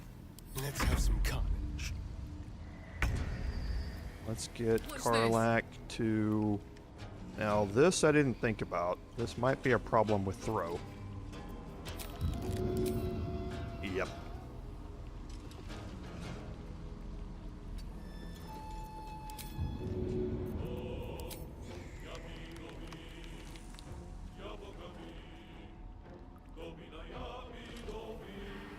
Knees high. I'm gonna have to come down here. Didn't think about the arc on the throw. Again, I don't think I'm too worried about this. Okay, perfect. Time to kill. Ready or no? Let's play. Okay. Now, something special about, or 2 things about this encounter. First, they're all wearing the masks. They get a chance to pass a wisdom saving throw every turn. If they pass it, they will not attack you. If they fail it, they will attack you. So, first thing to realize. The second thing to realize is that if you are wearing a mask, whispering mask yourself, they're non-hostile. Their icons turn yellow, and they won't attack you. So you can cast Protection from Evil and Good, put on a mask, and walk all the way through here without getting into combat with any of them. If you are going to kill Auntie Ethel, okay, if you are not going to make a deal with her for the Hag's Hair, if you are going to kill Auntie Ethel here, that is something that you might want to do. Because when you kill her, all of her spell effects here in the Teahouse go away. And that means all of the Whispering Masks lose their mind control abilities. And when you come back here, all 3 of them are still alive. If you knock them unconscious, this does not work. They have to be left alive and untouched. When you come back here, one of them, and it is the Mask of Regret here, will be sane still. And she will tell you that she's heading to Baldur's Gate. I haven't seen her in Baldur's Gate, but then again, I don't know if I've been looking out for her either when I'm there. The other three, their minds are broken, and you're not going to be able to get anything out of them. They're too far gone. Lovely day this, for now. But it's an interesting interaction that you can save them all here. If you use protection from evil and good, put masks on your party and just walk through this room. Okay? Now, what will happen when you do that is that the first round of combat, Auntie Ethel will summon all of them from this room to help her in the fight. That means she does not cast her illusion ability on the first round. If you're able to kill Auntie Ethel within a couple of turns, then having them in there is not a big deal. Because they don't do nearly as much damage, except for the Mask of Vengeance, as Auntie Ethel and her clones do. So you can just ignore them, focus on Auntie Ethel, kill her, and then they will all be down there and you can talk to them afterward. Okay?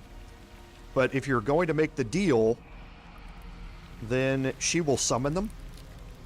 You make the deal, she will leave, but her magic is still alive. And you'll have to kill them down here. So it's really, might as well get them out of the way here already if you're going to make a deal with Auntie Ethel. How many die tomorrow?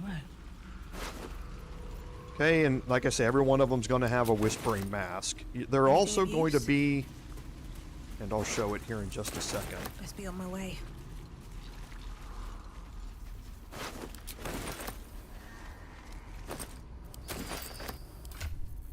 You're also going to pick up some heavy stones.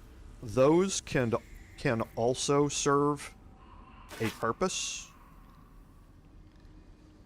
Hey, Philip, welcome.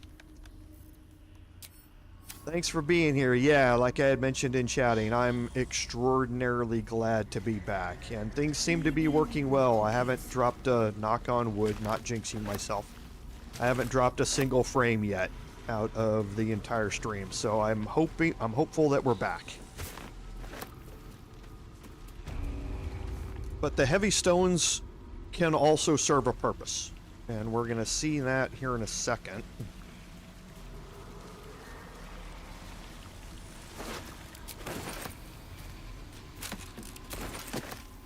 Okay, and this is the direction we're going to go, and we're going to break our group here. And take a look at Astarion here. Now, for this, we are not actually going to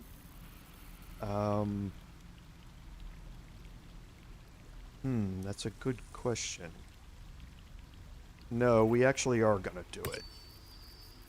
So I was thinking I was going to do this a certain way, but I'm actually not. Okay, so we're putting all of his thief gear on here. Tread carefully. And we're going to jump across here just to the very edge here. We're going to get a quick save, or an auto save. And we want guidance on, and we're going to move up toward the edge here of this gas cloud. Okay, I passed the perception check so I can see the vent. The reason that I picked up, why does it say haste helm when I hover over that? Oh no, it's not, it's just comparing it. I'm gonna throw the mask, one of the masks, on top of the vent. That's gonna turn off the nauseous fumes. Now, all of these red flowers, you have to perceive them to be able to disarm them. Now, there's a trick here. I mentioned that the Whispering Masks have they give you additional perception abilities. And if you're wearing the masks, you don't have to disarm or perceive any of these, because you will automatically perceive all of them. and they won't go off if you're wearing the whispering masks. So again, your entire party can be equipped with whispering masks, and you could just walk through all of this. The nauseous fumes, you find out that if you're wearing the whispering masks, are an illusion, and you just walk through them. And you can make it all the way down to the bottom and not deal with any of this. Just make sure that you have protection from evil and good cast on everybody with a mask. So I'm going to go through here and move up slowly and see if I can pass all the perception checks here.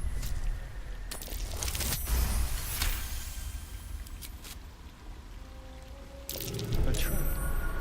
Someone doesn't like visitors.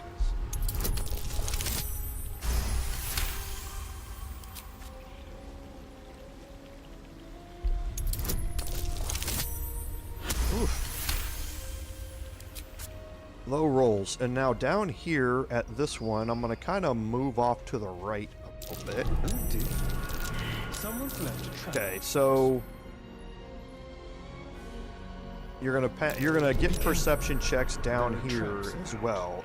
I failed one, and I think it was for the vent here.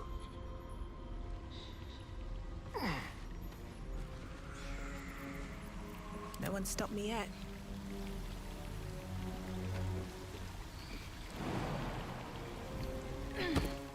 Dream in red. What now? Is that blood? No, never mind. If not over, then through.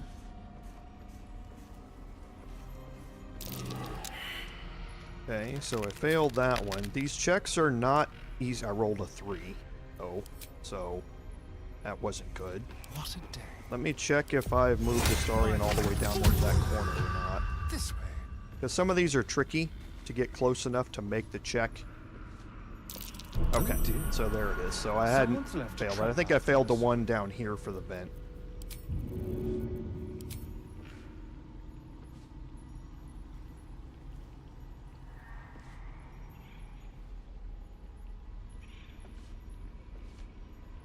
I just saw it.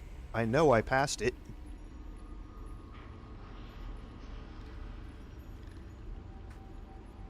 Okay, this one might have glitched.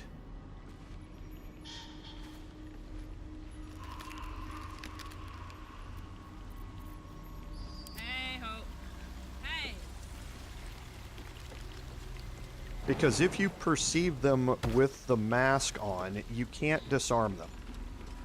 We didn't do that here. Careful. But sometimes these things get a little glitchy. Don't be shy. If you insist.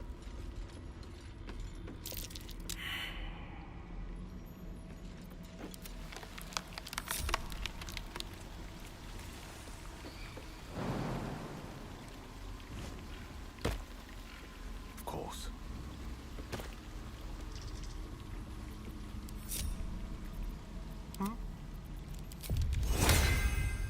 Which way to the nearest library? Adventure awaits. Nasty surprise. Okay, so there's the perception check down there. This one, I did find it. I just didn't mouse over it. That's what I was just about to say. I said I'm pretty sure I found this one. It's just way down here by the edge. All right. Okay.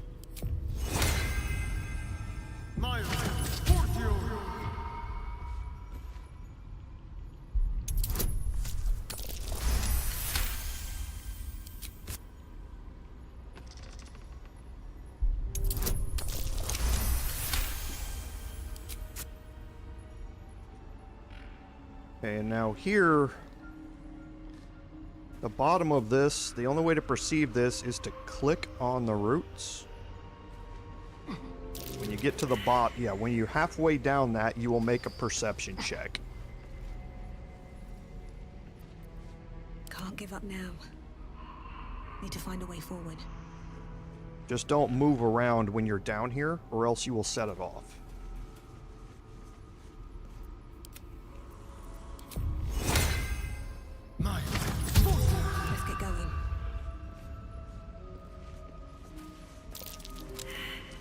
Boy, just failing all of them. Wanna dance? Yeah! Still breathing, despite everything. Come on, let's go! Well, hello. Soldier. There it is. Time to dance. What now?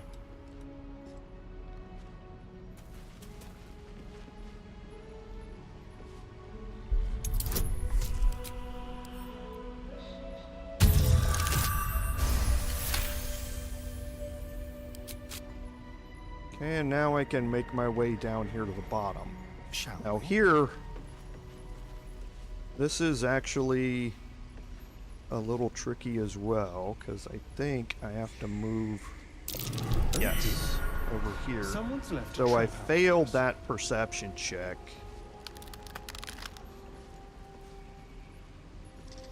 Okay.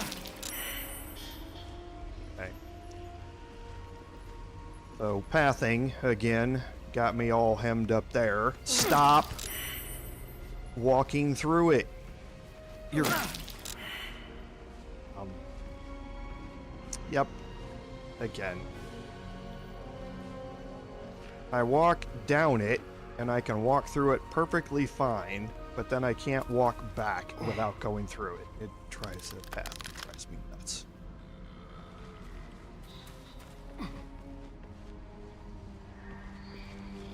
Okay, now here I've seen the vent, so I can throw another mask on it.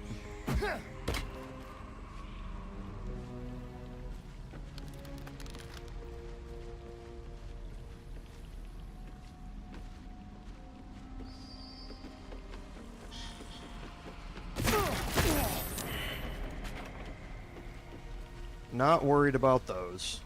I wanted to have access to this side, though.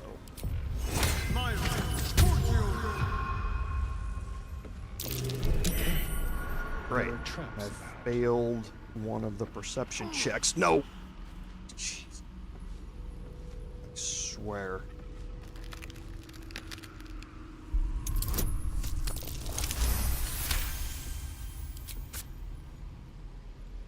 Okay, so I'm just going to take this hit. Oh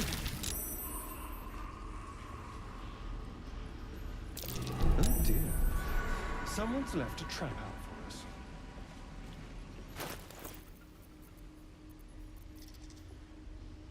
Nope.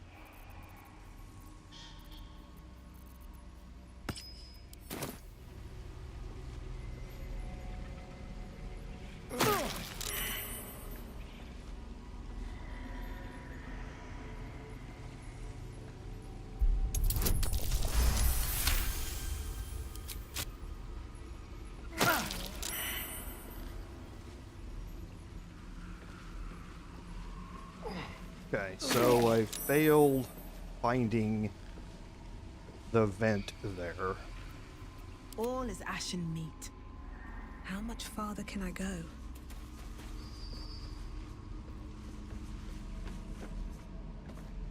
Careful, I'm behind. Still alive, so that's progress. There it is. How delicious.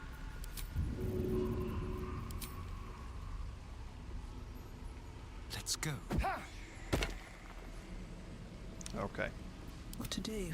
And now I should be able to just group everybody up. And they should all follow me down here without any problems.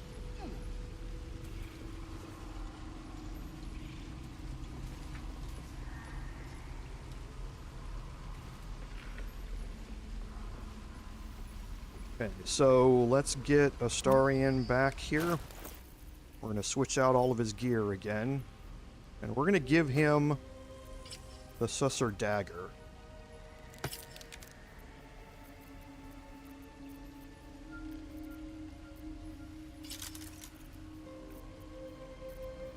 And the Ring of Poison Resistance is going to be good for him. You'll hopefully not see too much of why, but...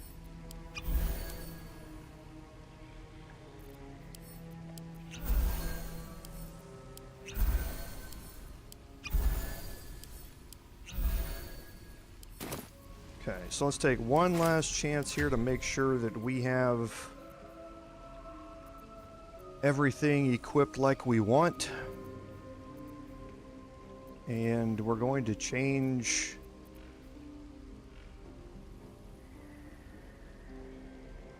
No, let me see if I can use this. Or yeah, I can use this on him, so that's fine. Okay, so what we're going to do here is again put everybody into hiding. Shovel is going to go invisible.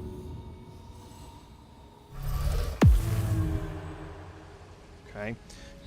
Now, Auntie Ethel has an ability to see people in hiding. Even when they're not within a detection cone. However, invisibility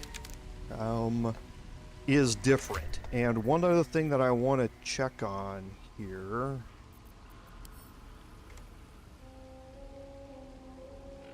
Okay, I do have some water here.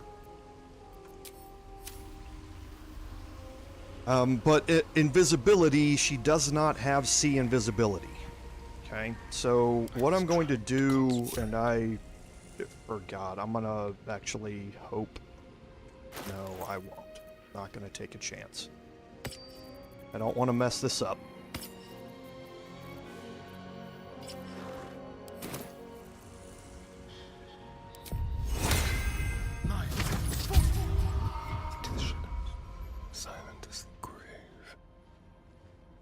I'm going to come over here and try and perceive this last flower. You can see we've got a detection cone. We'll talk more about this here in a second. There, in the cage!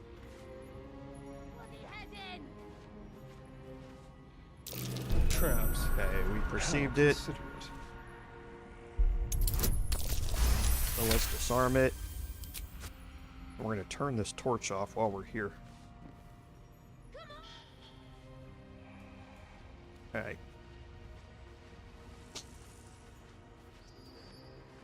Now, the way this is going to work here is there is no surprise round that can happen here. It's not... Because there's a cutscene with Auntie Ethel, she is not able to be surprised in the combat. However, that does not mean that you can't get a first attack off on her and be very effective with it. Okay, and that's what we're going to try and do, and we'll see how effective it is. What a charmer. Once we pull it off. So I'm going to take everybody in hiding and move them back here into this corner. There's a reason for that. I'm going to start this combat off with Astarion, so now let's make sure he has all of his stuff back on. Sparkle hands, the poison resistance, and the amulet. Hey, Tord, thanks for being here. I appreciate it. Very, very glad to be back. Shovel, I can just leave back here for now. Shovel's kind of a failsafe for me in this. If things start to get out of hand with Ethel and her copies, I can take Shovel out there invisible out of combat to hopefully get rid of one that might be out of range of me. Let's have some fun. So, as far as what the detection cone is, first, Mayrina is here in the cage. The detection cone is from Auntie Ethel, and if you see my movement, you can see that I can move all the way down here, and then once I get to here, it shifts. It's because Auntie Ethel's standing right here. Okay, she's standing right there at that corner, and she's facing this way. Now again, that detection cone is kind of a misnomer, because when you come from the other end, if you sneak all the way around here and you're in hiding, once you get to here, she detects you. If you're just in hiding. So we definitely want to be invisible when we make that last approach. Hey, Mark, thanks for being here. Yeah, and oh, and hey, Rudy, I missed you. I missed you when you showed up as well. Sorry, I've been intent on explaining this. Yes, thank you all for being here, and thank you for all for being so patient while all the repairs were finished. But yes, haven't dropped a single frame today on the stream, so hopefully we are good. But yes, I'm glad y'all are here. So now I'm going to move up here, but before I do that,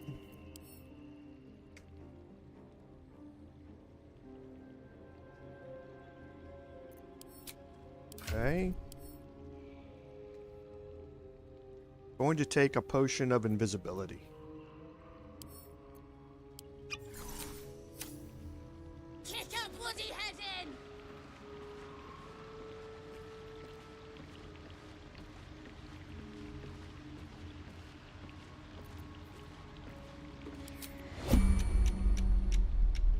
Okay, and here again, you can see where Auntie Ethel is. Okay.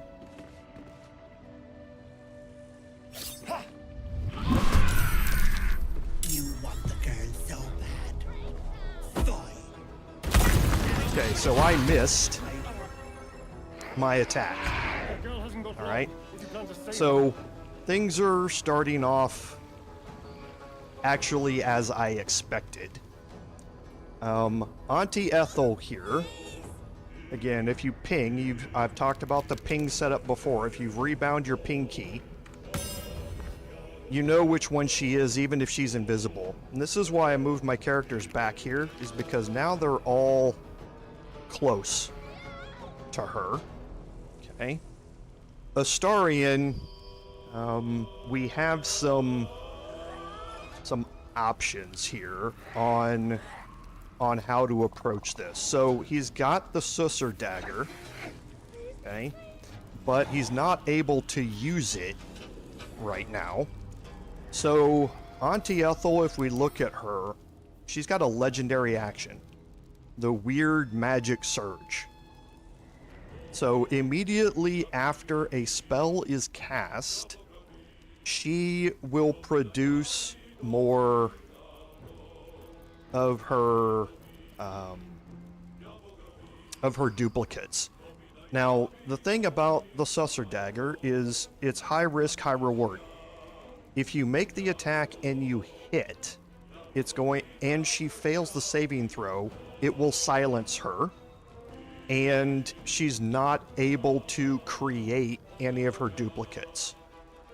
If you miss, the game still treats it as if you cast the silence spell, which is a level 3 spell, or which is a level 2 spell, so she gets 2 extra duplicates in addition to the 3 she would normally create.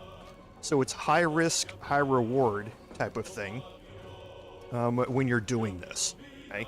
She's alert, so she can't be surprised at all.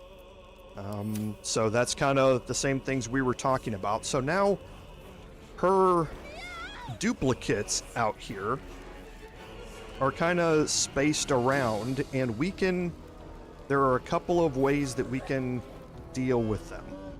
One is we can deal damage to them and take them out. That is quickly going to become untenable, though. And because there are just so many of them that are going to pop out, and if you can't use spells because you're afraid to create more of them, you limit yourself on the damage that you can do. So we want to protect ourselves from these hags, and the way that we're going to do that... Why am I doing this? is with darkness. Okay, now anybody can cast darkness here. I'm going to use my bard to do it because she has the highest armor class.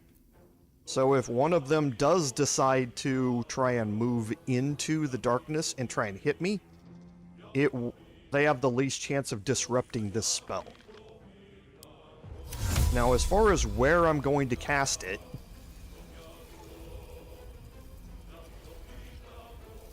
I'm going to cast it right here. Okay, and the reason for that is I leave this area open to be able to move into, but I have something to retreat into.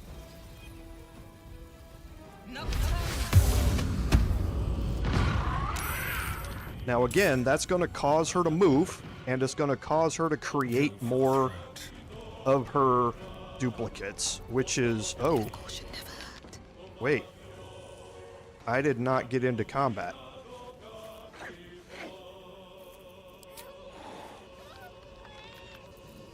I need to hurry and get into combat so that timer quits ticking. I don't know how long's left on darkness. I'm gonna have to be careful with this.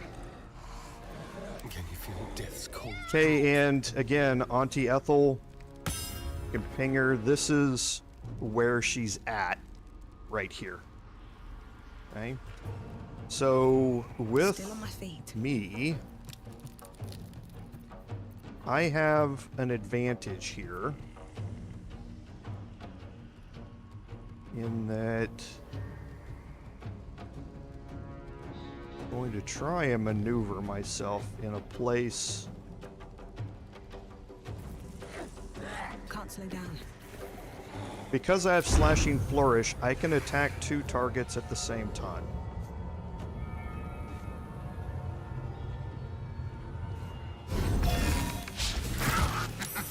Okay, and normally you don't expect to miss 70%ers. Then I'm going to move back into my darkness. That's going to blind me, but again, I don't care. I was really hoping to kill this one because the detection cone covers the entire edge of the darkness. Hey, good looking.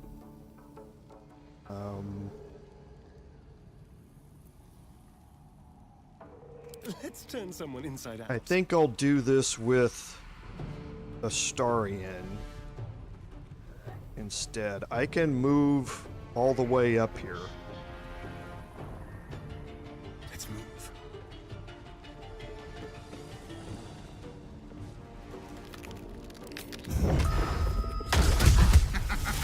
Okay. Now I can dash. I can move back in here. Actually, yeah, I want to move back in here.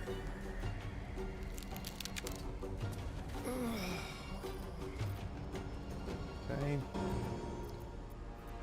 Now, for Karlach, now my detection cones are gone. And I'm going to hope that she rolls well on initiative here. Okay, so the detection cones were not gone. Left the rendering on them. Okay, so I have enough movement to get Karlach out here and still get her back into the darkness. So let's throw the pike.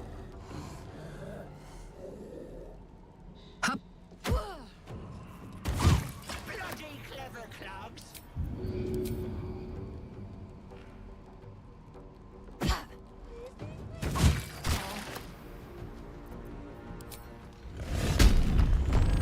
Now I'm going to move her back into the darkness.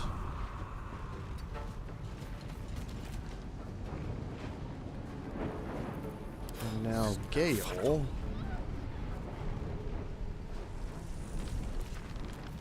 Yeah, it's weird that the detection cones don't render Come on. Can't stay idle. while you're standing in the darkness. Because I want to get rid of this one, so we're going to use shovel.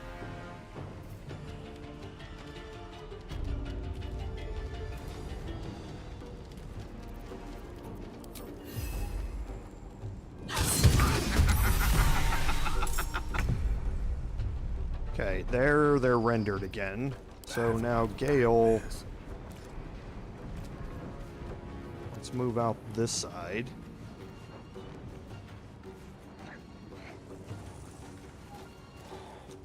Okay, and now let's see what our range is here on various spells. Now, Witch Bolt would be great if I can get it to land, because that way I can keep him back here in the darkness and just keep applying damage. So he's going to have to move to here. Now, Gale's initiative rolls are notoriously bad.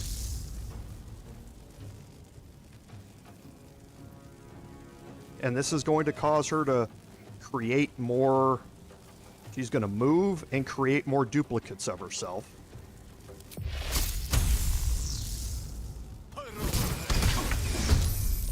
Okay, it worked. So I'm going to jump.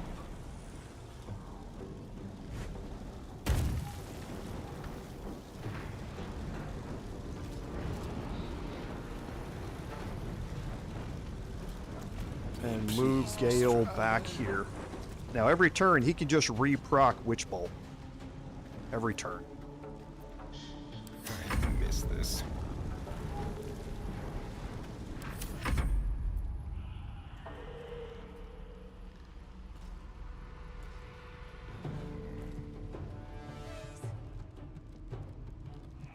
Where are these two? Down at the far end? Let's move Shovel back. Nothing important is ever easy. And we're going to cast Healing Word on... I'm pretty sure. Let me see what resistances Auntie Ethel has. None. So we're going to cast Healing Word on Karlach. Okay, we're not. Because I forgot we're blinded. So let's use our bonus action.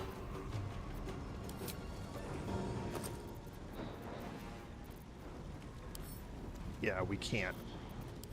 Can't throw with a bonus action. Alright, Karlach, it's go time. Please need help. God, please.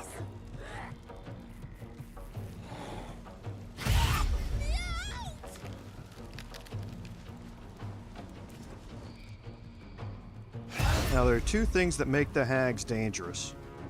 One is they cast Ray of Sickness, and they cast it at a high level. Try to find me now, brat!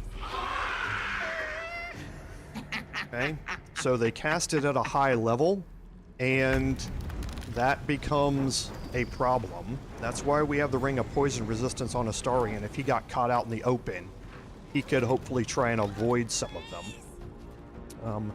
The second thing that they do is they cast Hold Person, which can be even more devastating. However, neither one of those are able to be targeted while we are inside darkness. So let's find out where Auntie Ethel is. Okay, so she's invisible down here in this location. Witch Bolt is still connected to her. Gone with the wind. So this is interesting. I haven't actually tried this while she's invisible. Let's see if I can proc this and cause damage to her and bring her out of invisibility.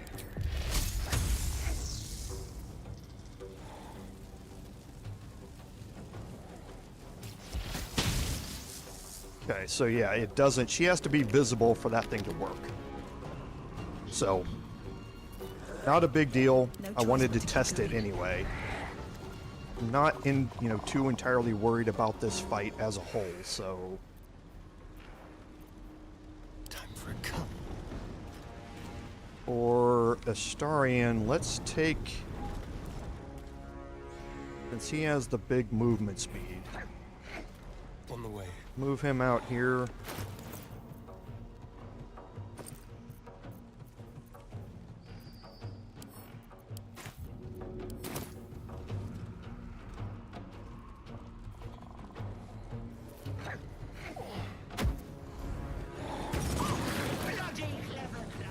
Okay, and we're gonna throw Alchemist Fire out there, and then immediately move back to the darkness.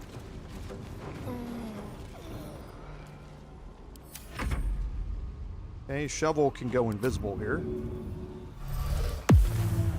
And again, Shovel will act as kind of a fail-safe. If there's somebody I need to get rid of, I'll use Shovel to do it. Now, Karlach. Make sure you watch her movement. You don't use any more than half of her movement, because you want to be able to get her back into the darkness. Count on me. We'll use Enrage Throw. Okay, so she's going to have to move out there a little bit, so we're going to jump. We're actually going to move out there to make the attack, and that means we won't use Enrage Throw, because she'll have to jump to get back.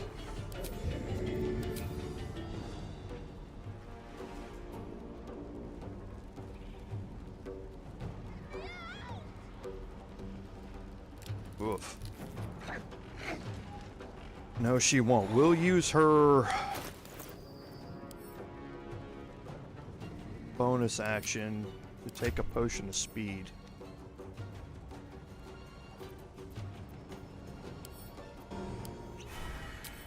So she has more movement. My little trick.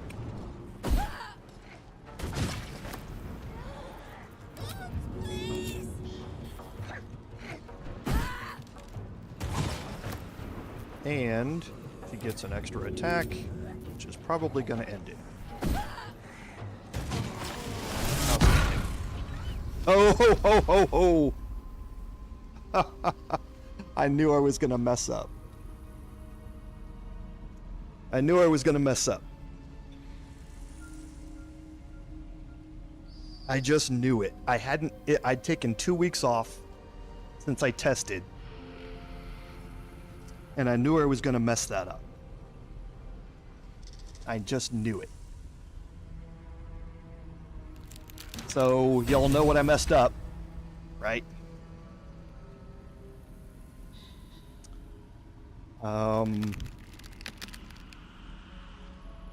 So, I had her right where I needed her to be. I had her right where I needed her to be, and I was too forgetful about what I needed to do here. It's entirely my fault. She had the exact number of hit points I needed. I just lost it. I just blew it. So, she had 17 hit points after this throw hit.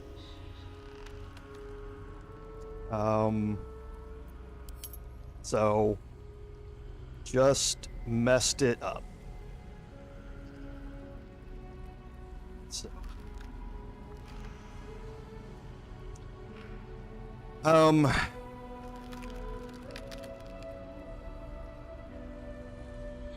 yeah, is what it is. Is what it is. So, yeah, that's a bummer. That things played out like that, but it is. Again, I just messed it up. I just messed it up. I wasn't planning on, because if you have the conversation with Auntie Ethel, Mayrina is teleported out of the cage. Okay. You pass the persuasion check, and she is teleported out of her cage, and you don't have to worry about saving her. So I don't need to waste an action throwing water at the cage. It doesn't burn out before I'm able to have that conversation with her. Since I didn't have the conversation with her because I killed her, I should have stopped. That last throw, you have to get Ethel below 30 hit points. Once you get her below 30 hit points, on her next turn, she will stop and she will have a conversation with you. I had her down to 17 hit points, which is exactly where I wanted her to be, and I just forgot. I haven't tested this in 2 weeks, since I've been completely out of the game and I just got too overzealous about the whole thing and I killed her. Not having the conversation means Mayrina did not get teleported out of the cage, which means that Mayrina died. It also means that I wasn't able to get the Hag's hair because I never had the conversation with Auntie Ethel. So I messed that up in every way possible just because I had completely got caught up in the moment and hadn't followed any of my testings because it was so long ago. So that is absolutely not how you are supposed to do that. This is going to remove a quest line in Act 3. It's also going to, like I say, Mayrina's now dead. It's also going to keep me from getting the Hag's hair. That's not an option here now, so my +1 charisma is not going to happen. So, but again, it is what it is, and I'm not going to kill the process and play this game over. It is what it is. So we will group everybody back up here and head down here and search Auntie Ethel. Kind of go from there. But yeah, that's not the way to do that. Don't do what I did.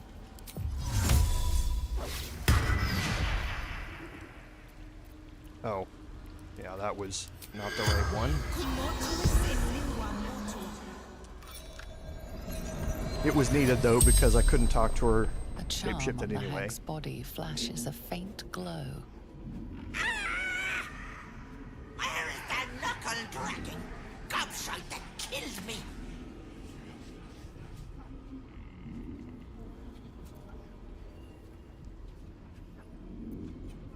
You think this is the first time?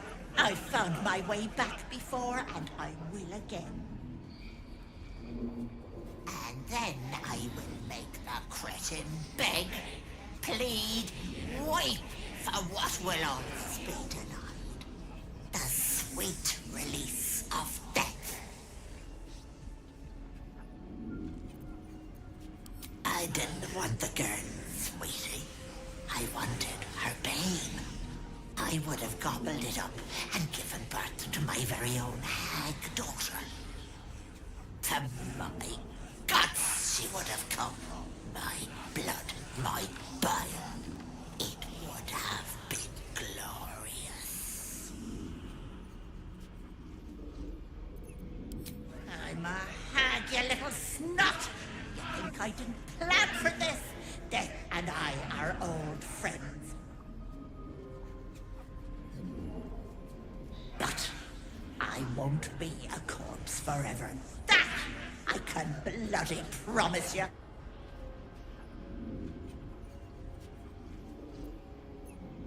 Only one. And you'll never know.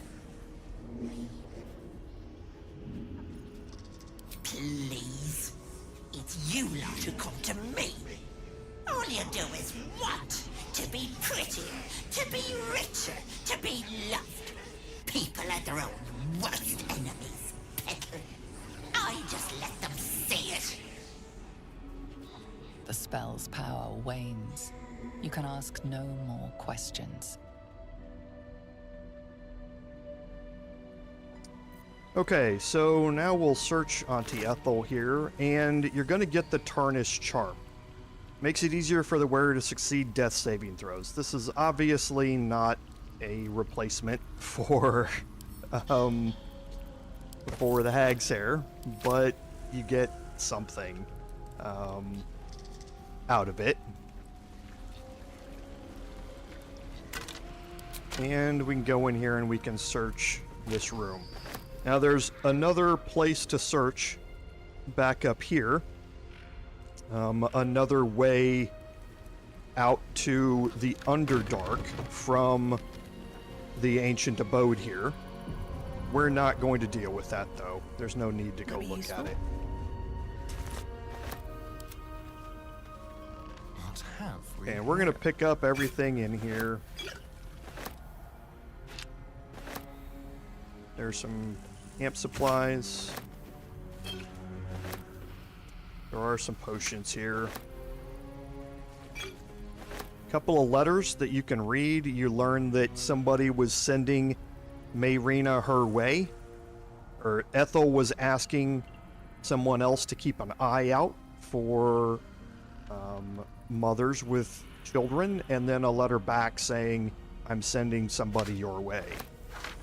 And that's how Mayrina got here. The Ever Seen Eye we'll look at in a minute, and the Bitter Divorce we'll look at in a minute as well. Okay, now over here there's a wicker chest. Another potion of speed, great. And then you have all of these potions that are on the table.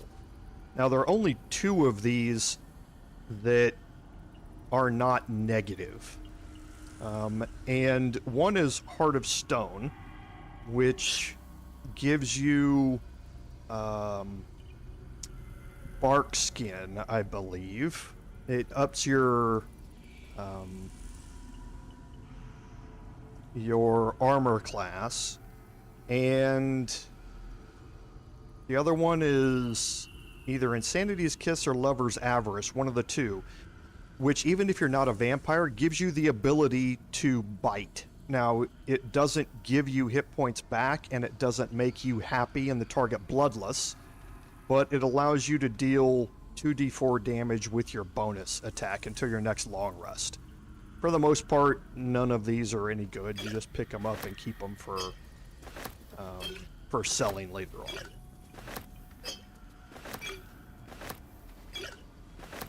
But yeah, all the others have some bad to seriously bad negative effects that you don't want to drink them.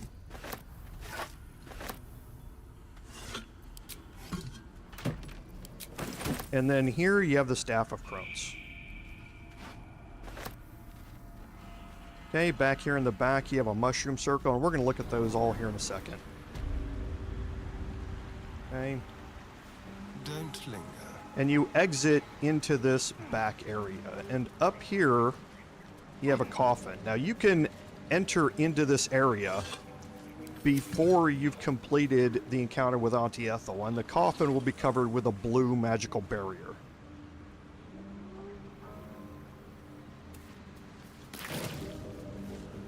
Okay, and here's Connor. Okay, now we have an opportunity here since Mayrina is dead.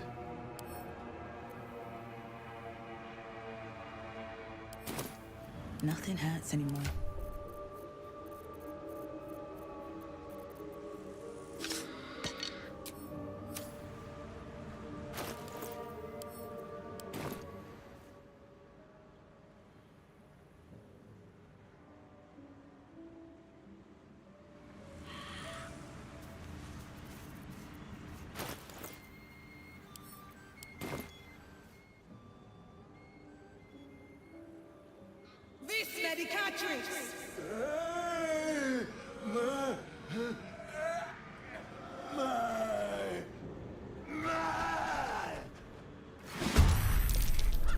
Okay, now we're going to end up getting rid of Connor here because we don't have, if Mayrina's dead, you do not have the option to use Bitter Divorce to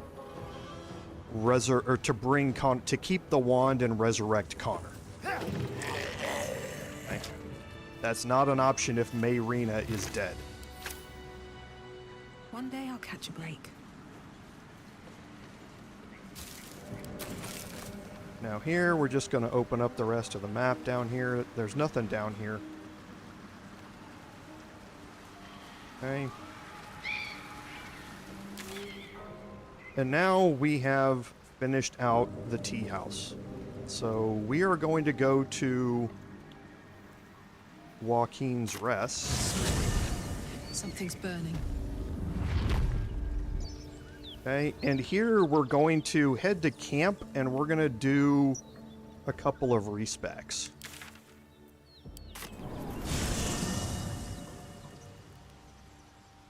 So the first is me.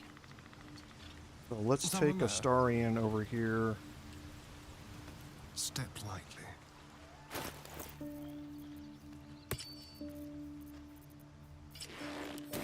Make sure Withers doesn't have any gold. tippy-toes. A great prophet. Tread lightly. And I'm going to Breathe respec. deep and move. I should speak up. Thy wheel of fate, dost thou require a new as thou... Okay, and I am going to respec into a ranger. Okay, now as far as my abilities and all of this stuff goes, none of this is going to matter. Okay, so I'm going to confirm and level up. Now again, none of these things matter.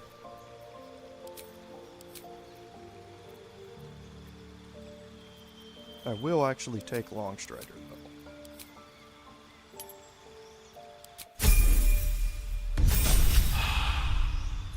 Okay, what matters is our subclass. And our subclass needs to be Beastmaster, and that's because we need to be able to summon a Ranger Companion.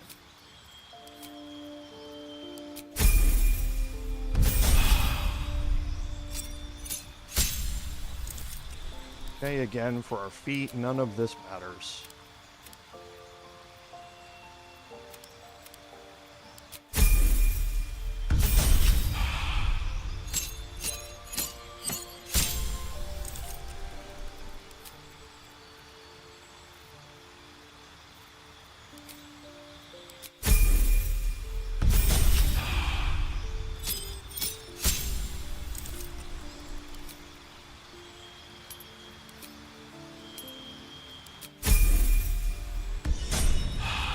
Okay, the reason that we want that is because we want to be able to summon a bear companion. That's the only reason that we want that. Don't touch me. Watch the shadows.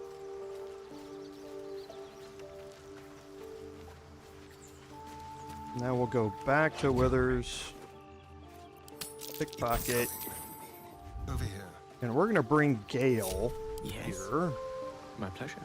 We're going to respec Gale. A word. Fate spins along. Dost thou require an as thou desires? Okay. Now for his subclass, this doesn't matter. So we can leave all of this the exact same as well, I mean, sorry, that was for the sorcerer part. Again, we don't care about any of this. We're just going to go with wizard here. Because what's important for him is his subclass. Okay, and that's divination. We want access to portent dice for our encounter that's coming up. And we want our first level spells don't matter.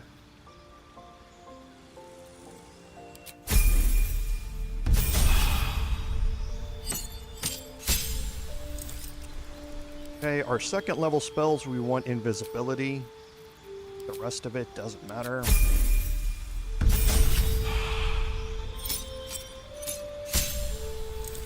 Okay, for our feet, our cantrips, none of this matters.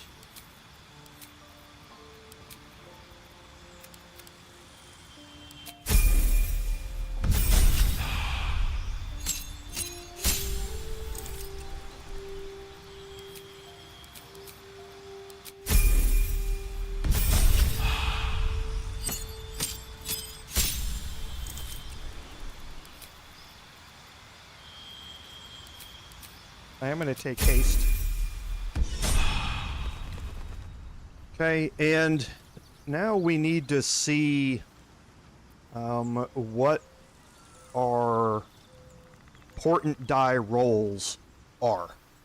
Okay, you get access to 3 of them at this level. We have a 4, a 9, and a 15. I think the minimum number you need here is a 12. Okay, you really want a 17. That way you're not relying on anything else. Okay? Now, the bear has a +5 to hit, I believe. And the armor class of who we're trying to hit is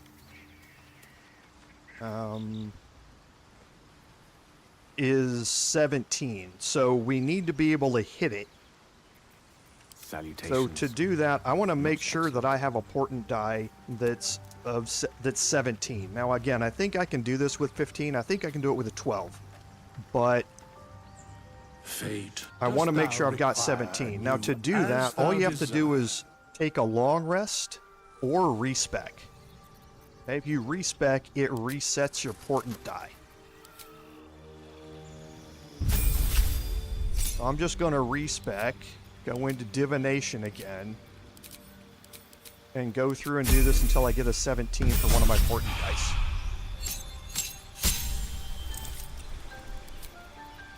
Okay, now again, these spells don't matter.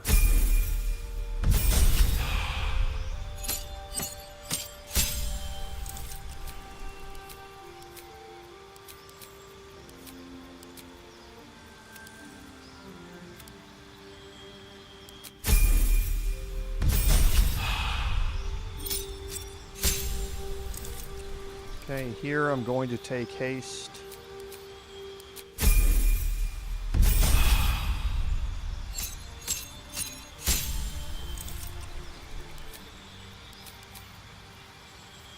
For my prepared spells... Oh, I didn't take invisibility. I didn't get... I got a portent die of 19 here. So... that's fine. I can deal with that. I can get invisibility from a potion. How many died today? Just because I forgot to take invisibility as a spell for Gale. So this is all going to work. Because I do still have invisibility potions, right? I think I have 2 left. 3 left. I'm fine. Okay, so now I'm going to leave camp. I'm going to break my group, and I'm going to take my bard up here just to do something quickly, because Elika is up here. Look at that beast. Seems almost too big to take flight. What are you doing? Hold up before they see you, Gresham. What? Apart from the dragon? Look. That lot are swarming all over the bridge. I don't know what they want, but it can't be good. I'm going to find another way around. You ought to do the same. Unless you're looking for a fight, that is. Nobody. Just another harassing fool trying to stay alive. There's plenty of us around. What? Just follow you around? I go my own way. Alone. Unfortunately, we are going to see what happens to Elika. Don't waste a step.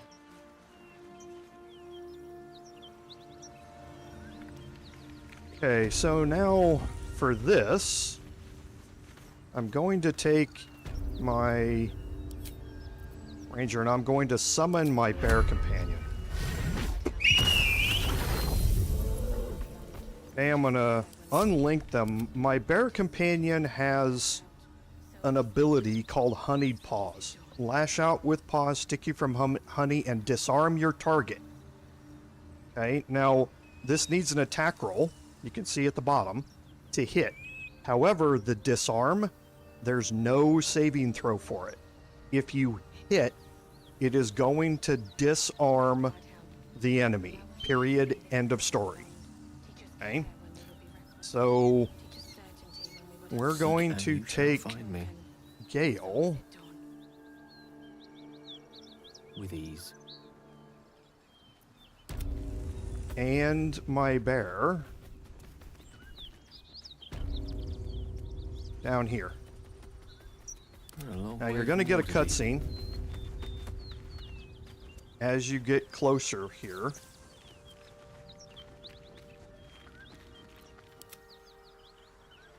And if you have Lae'zel with you, you want her way back up here. Nowhere near any of this. Lost in thought. Drop your weapons! I'll feed your innards to the ants before I do that, Istik. This is your last chance! No, look up. That was your last chance, Istik. Now burn!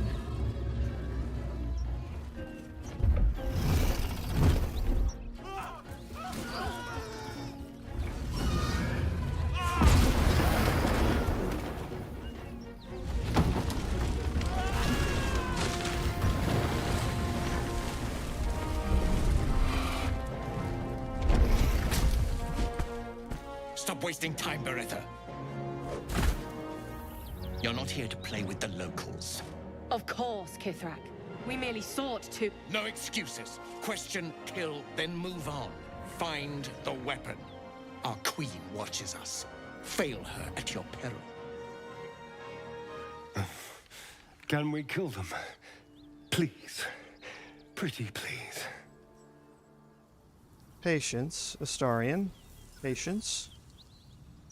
Okay, now with Gale, you want to move Gale up so that Gale is in range to be able to use his portent dice.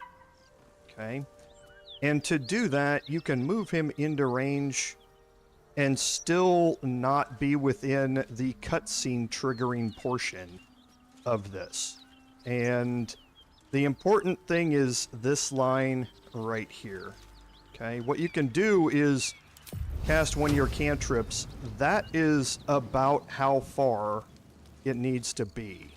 You don't want Gale to be right up in the middle of all of this. Someone in this wretched world has what we need. But you need him to be close enough for his portent dice to trigger. Okay, and they're on ask. So now what I want to do, bring my bear down here. Okay, I'm going to go into my inventory. And you can see if I drink now, the bear is going to drink this invisibility potion.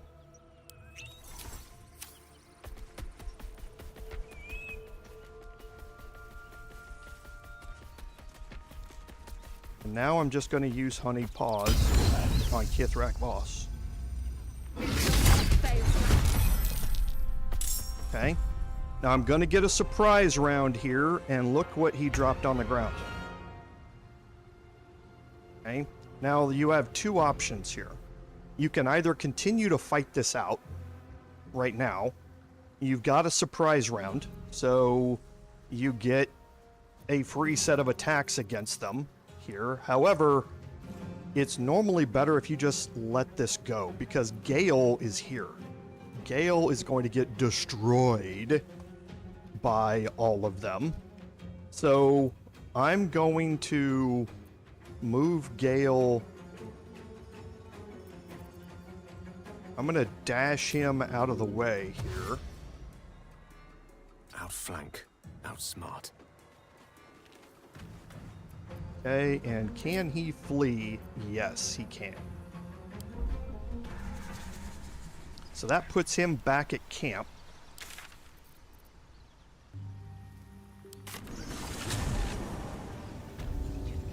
I can send him back here up with everybody else, and now my bear is left in combat. Okay? No need for me to do anything with this combat. I can just dismiss the bear, and the sword is going to stay here laying on the ground. Now I'm going to head back to camp.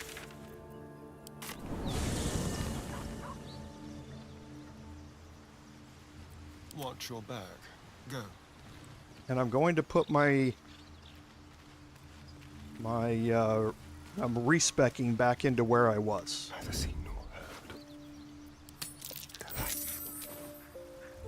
Still alive? Because So I that's definitely progress. don't need to be a Beastmaster Ranger I have anymore. something to ask. Thy will dost thou require, and as thou... So I'm going to be back as a bard here. My cantrips. I want minor illusion. And that's going to be necessary here in a second.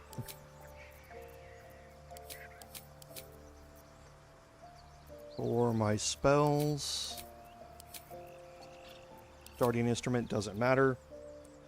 For my ability scores.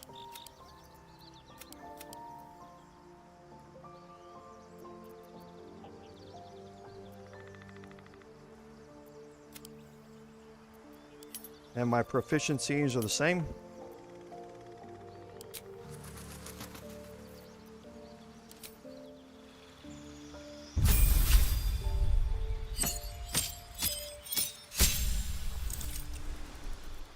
Okay, for my next spell, doesn't matter here what I choose.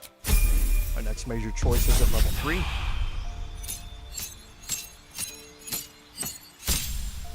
And here are my skills. Okay, so here I'm going to swap out Deception for Intimidation, Persuasion for Performance, and in here, Survival, Perception, and Acrobatics. My chosen subclass is College of Swords, my fighting style is Dueling, or my spell here is Enhance Ability, and will replace this spell here with Invisibility. Level 4, my feet.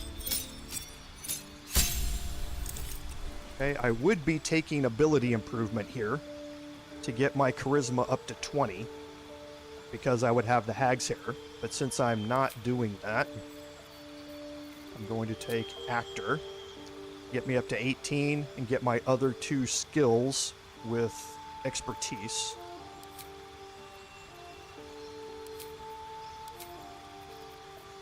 And hold person.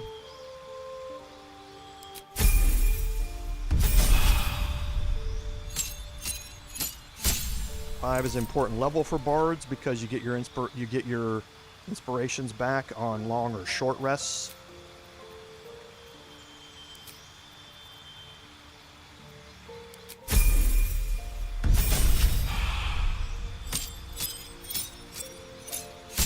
And here you get your extra attack at level 6 for College of Swords.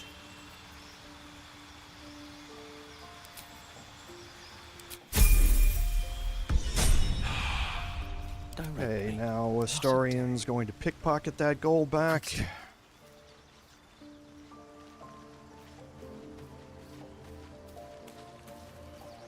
It's proud. Your desire. And Gale will respec. My pleasure. Starting with Sorcerer. Fate, dost thou require a new ally, as thou desire? Starting with Sorcerer gives him proficiency with Constitution saving throws. So he's got an extra +2 to those. And then for his cantrips, and these aren't going to matter as much. Bone Chill's always nice to have.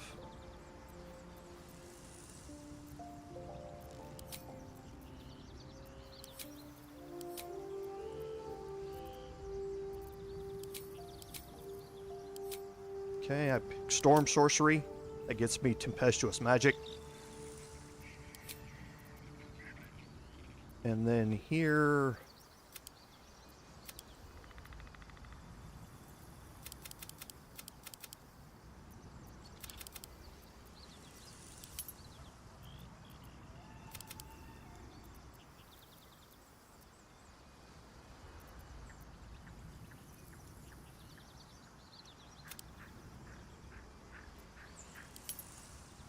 Okay, these, I don't need either one of those.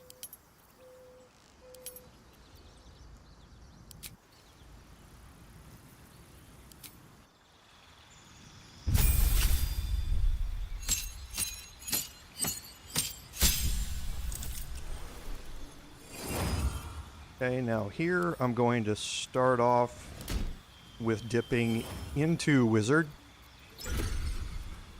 Don't need either one of those cantrips.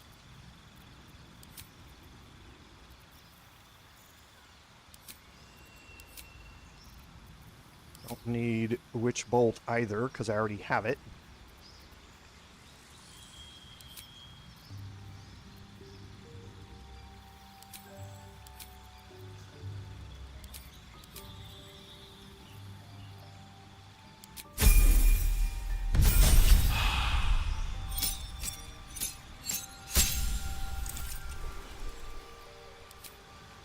Okay, so for my second level in Wizard, this is, again, a partial Respec. There's going to be changes for Gale that I'm going to do later with Abjuration, but for right now I'm just going to leave it as Evocation. The spells here don't matter as much.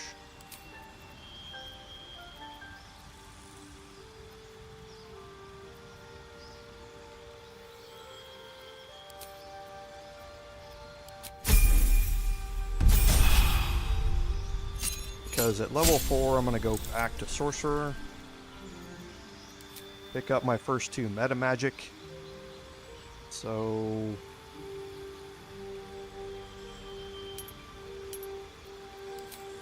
Distant and Twinned. None of these matter as much.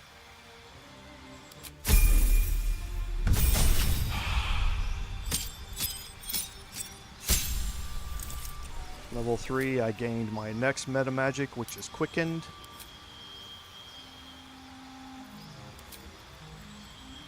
And here I definitely want to change out Burning Hands for Darkness. And then I can go back to Wizard for my last one. Or I can stay here, I guess, and take my feat. I can do that first and take my ability improvement up on both. Cantrips, again, don't matter. For my spell, I would like... I can't remember if I took invisibility there or not.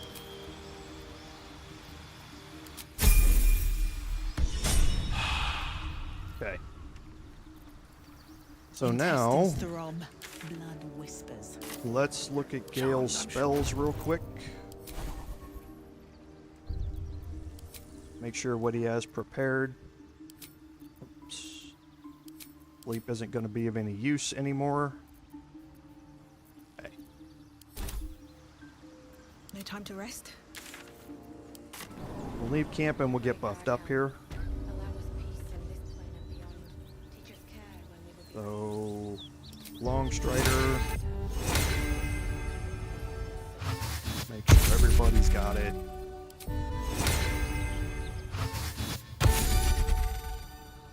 Okay. Keep your distance. Now, as far as our action economy goes, we are perfect except for Karlach. So, how about we use our Song of Rest? We're going to have Gale summon Shovel.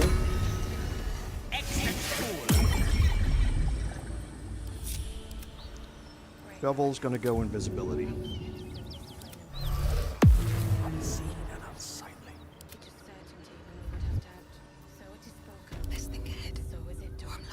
Okay, so for everybody else, I can kind of move them up here a little bit. And we will start this fight. We're going to go long today. How about that? We're going to do 2 more things today because I really want to stream today. I thought I had gotten farther through the Teahouse than what I was, so this should have plenty of time, but since we don't, we'll go long today, just because, why not? Okay, so I'm going to take Shovel down here. And as quickly as I can, I'm going to get into a fight. Okay. That keeps them all grouped up down here. and it gets a surprise round out of it. Okay, now Shovel's going to have to get out of here because of the follow-ups that we are about to have here. But since they're surprised, I'm not going to generate any attacks of opportunity.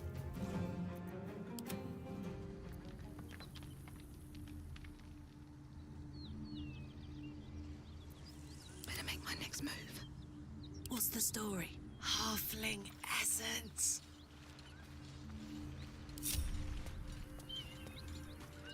Now, the most dangerous person out here is actually not Beretha. It's Foreth. So we want to focus Foreth, and we can do that from a ways away. So let's see. Yeah. See, so I'm outside of line of sight. I can attack him with this javelin, still have a 99% chance to hit. Good idea, Karlak. Okay. And again, I rolled at the end of the initiative, but since I've got a surprise round, it doesn't matter. Okay, so the detection cones are messed up because Beretha actually turned around before I got down there in time.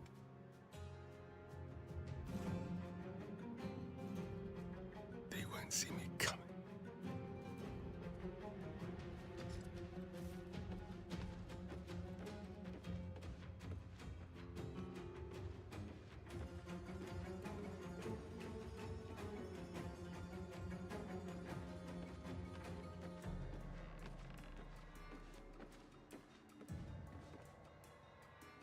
Okay, so I want to hold off on this.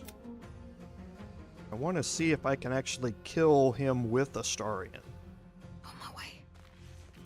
Is the goal here.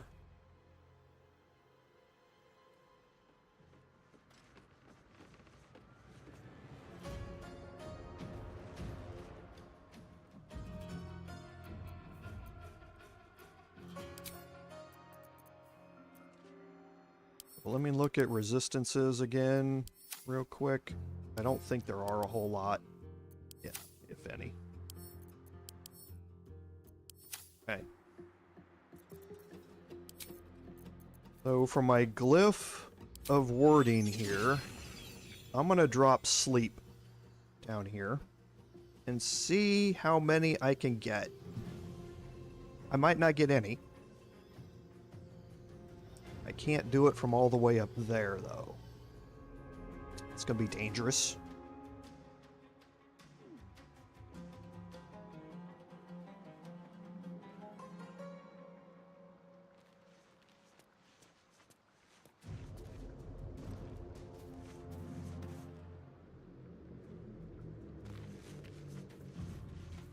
Let's see where I can cast this.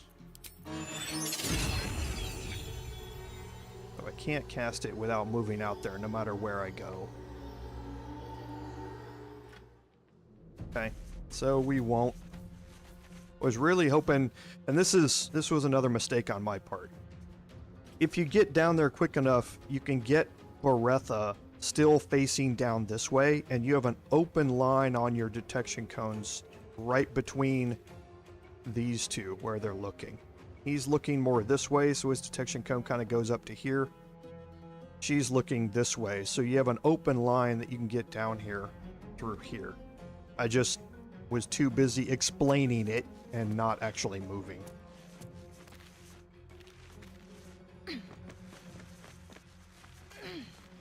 But that's not a deal. So let's see how bad our hold person percentages are. So we can get 65% on Beretha.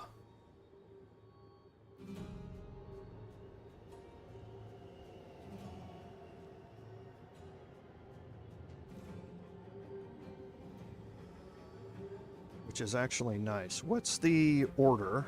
Hop, hop. So Raider Zastri is going to go first. And then Foreth is going to go. Bereth is not going to go until the end. So I'd probably want to try and hold Zastri if I can. Outstanding.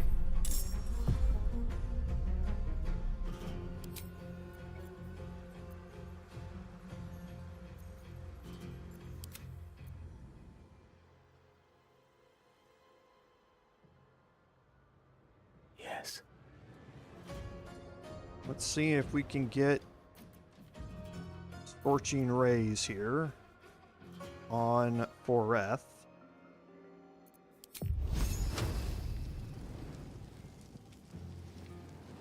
Yes, I can.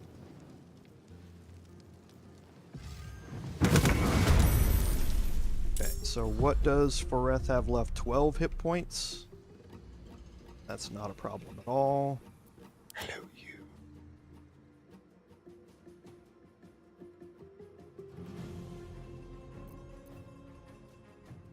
Let's actually move Astarion down here first. Get that little extra bit of movement. And that's going to put Astarion invisible, which is what I wanted to have happen. So, shovel here is fine. Surprised, surprised. Now, Karlak can start going to work on Oretha here.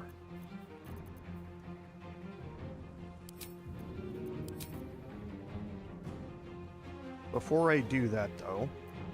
Sometimes the only way out is through. Let's make sure I have it on. Yep.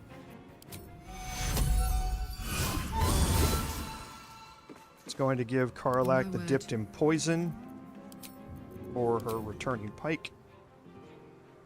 Easy house.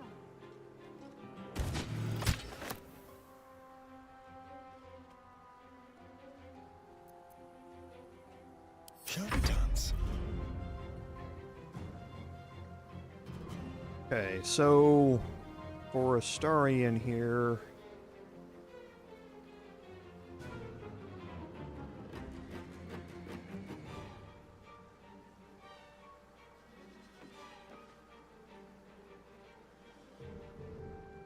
keep them guessing.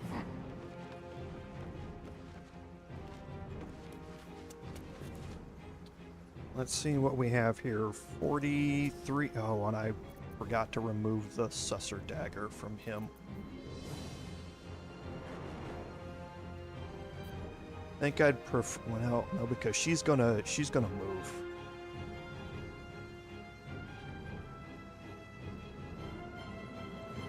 I don't know. Maybe I can kill her. I'm taking a chance here.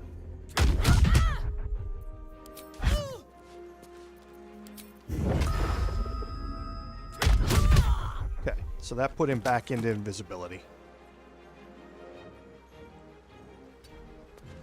So I was taking a chance there that I could kill her. Stand in my way. But it worked out. So now here, I'm going to...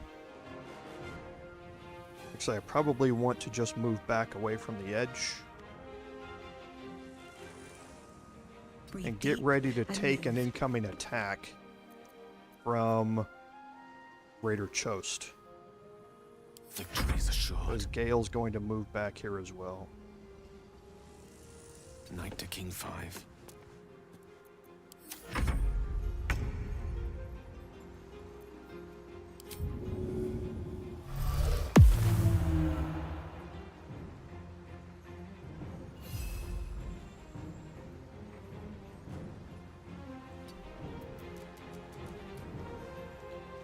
Now, my guess is he's going to Misty Step up here. That's my guess.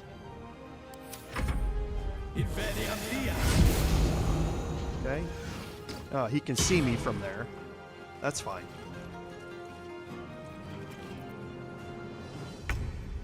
Okay, so now both of the raiders are back up. So we definitely want to get rid of Zastri here. So let's move back a little bit. Actually, I can get sneak attack since I have the Susser Dagger equipped. One of the unintended consequences, I can get melee sneak attacks even with my flurry of blows, I think.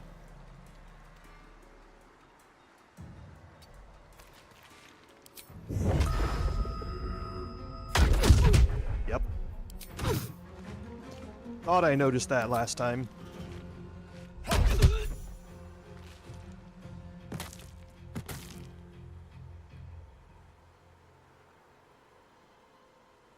Now, I haven't used my action yet. With finesse.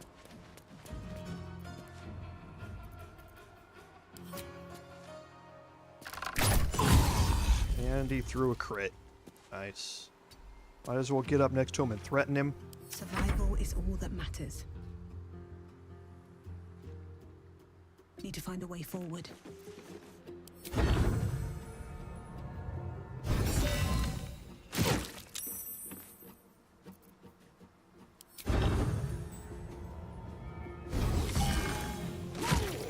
Easy peasy.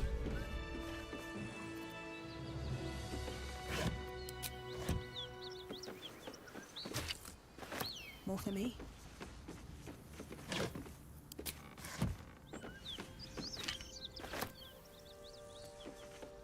No traps, please. Okay, so we'll do a little searching up here. Good arrows for Astarion. We'll make our way down. The wizard's quite Now on the way down, we're going to take a slight detour here. Sleep beckons, and I would follow. Off to the left.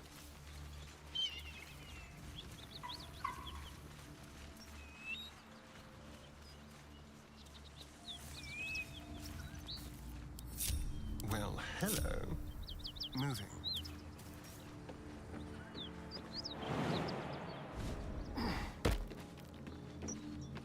And we've got this little pathway here. This is another way to the goblin camp. What's that? This burrow hole will lead you down into the upper level of the goblin camp. You can also jump with Featherfall to get down there, if you would like.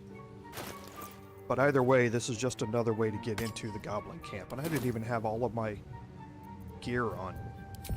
Alright, Chad, I'm going to blame you for me not every time now. Or not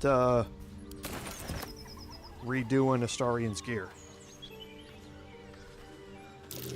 Something over there. Yeah, I'm not done back there, Philip. I haven't even gone down there yet. Just getting this out of the way before I head down there. But yes, most certainly I'm not going to forget about it. Okay, to Gale, some really good... The smoke powder bombs are always really nice to have.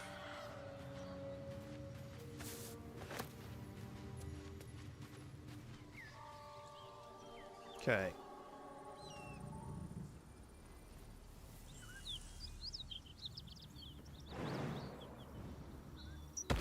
Is that blood?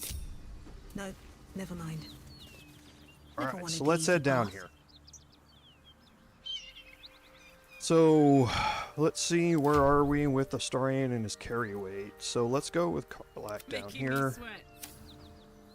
Because there's a lot of things to pick up.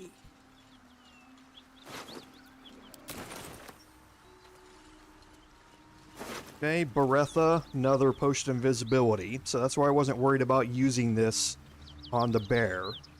Because I knew I was going to get it back. There's an elaborate slate here, which I'm going to send to Lae'zel. The Githyanki Greatsword, I'm not going to need. Another Elixir of Hill Giant Strength is always nice for Astarion to have.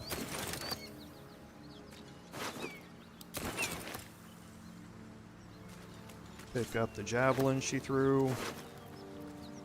Githyanki Longswords.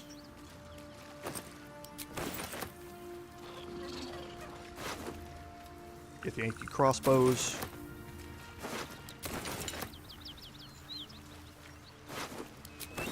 La la la.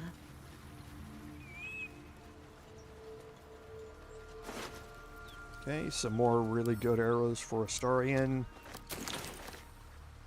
And last but not least is the Silver Sword of the Astral Plane.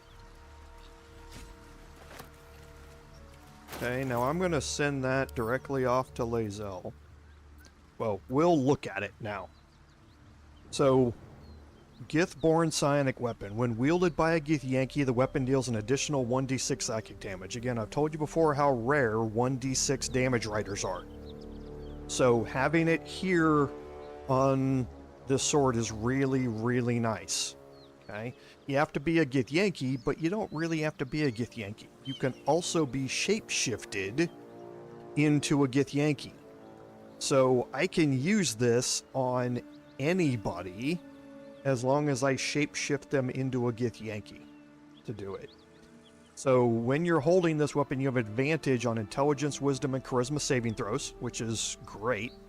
Resistance to psychic damage, which is amazing, especially when we're going to be going into the Githyanki Creche, where everybody wants to use psychic damage against you.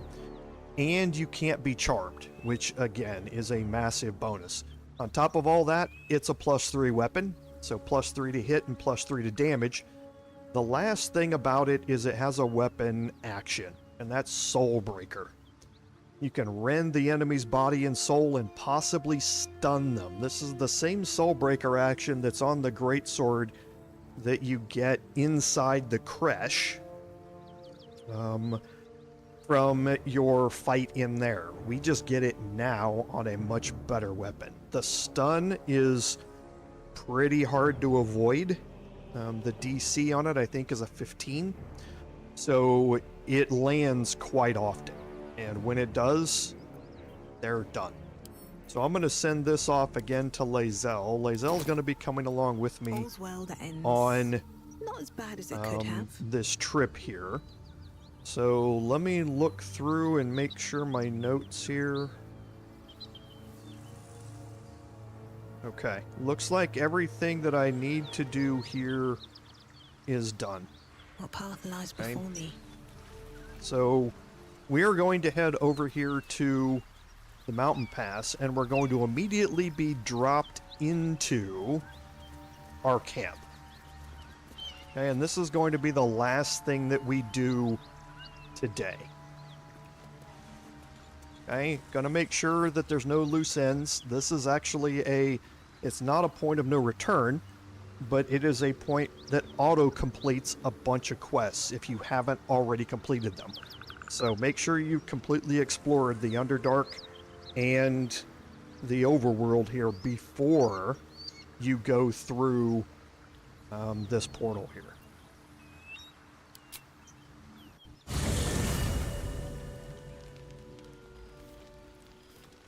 Okay, we're in our camp, and who is waiting for us?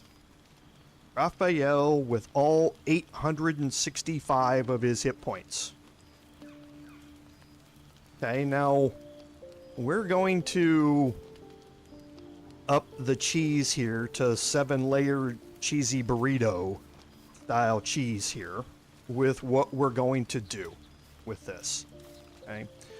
So the first thing that we want to do is bring Shadowheart back into the group.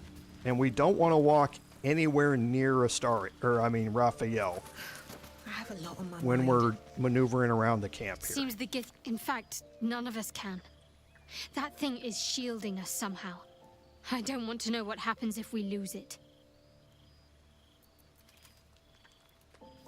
Agreed. There's not much we can do but press forward.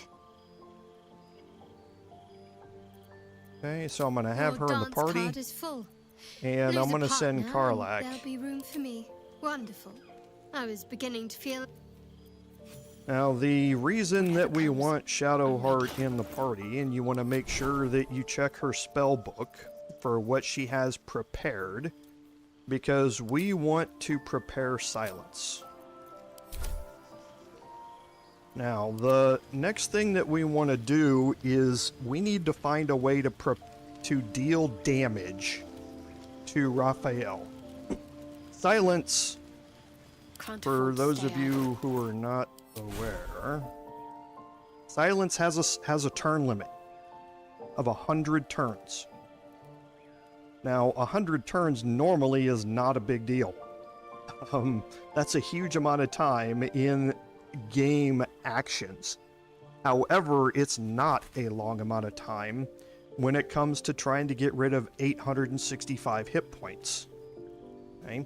So we need to find a way to deal as much damage as we can, as fast as we can, to Raphael. Now, the other problem with Raphael is his armor class is 21.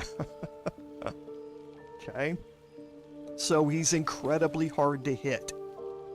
So there are two ways I'm going to approach this. First, Astarion is spec'd out with Tavern Brawler.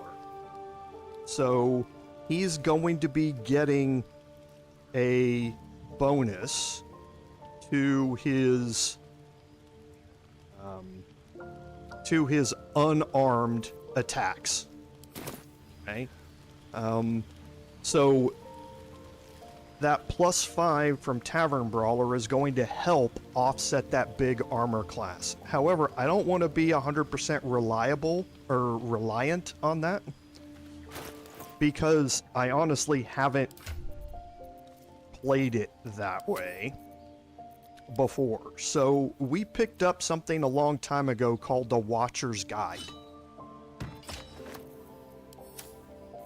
Okay, now the Watcher's Guide, if the spear misses its target, the wielder's next attack roll against that target gains True Strike. True Strike gives you advantage on that attack roll. Okay? So since you're going to be missing a lot, you're going to be getting advantage a lot. That's going to help you hit more. Okay? So what I'm going to do first, though, is I'm going to kind of just do a quick rearranging. Okay. I'm going to put Watcher's Guide at the top of Astarion's inventory, so it's easy for me to find it, double-click it to equip it. I'm going to try and do this unarmed. I haven't tested this, but we'll see how well I can land attacks on him as we go through this. Okay, the second thing that we're going to do is turn on non-lethal attacks. Now, I'm not going to have a chance to explain this while we're doing it. I'm going to be 100% focused on what I'm doing and not going to be talking. When you knock out Raphael, he will not stay knocked out. Okay, he has an ability called Inevitable Resolve. Effects that control or incapacitate him only last one turn.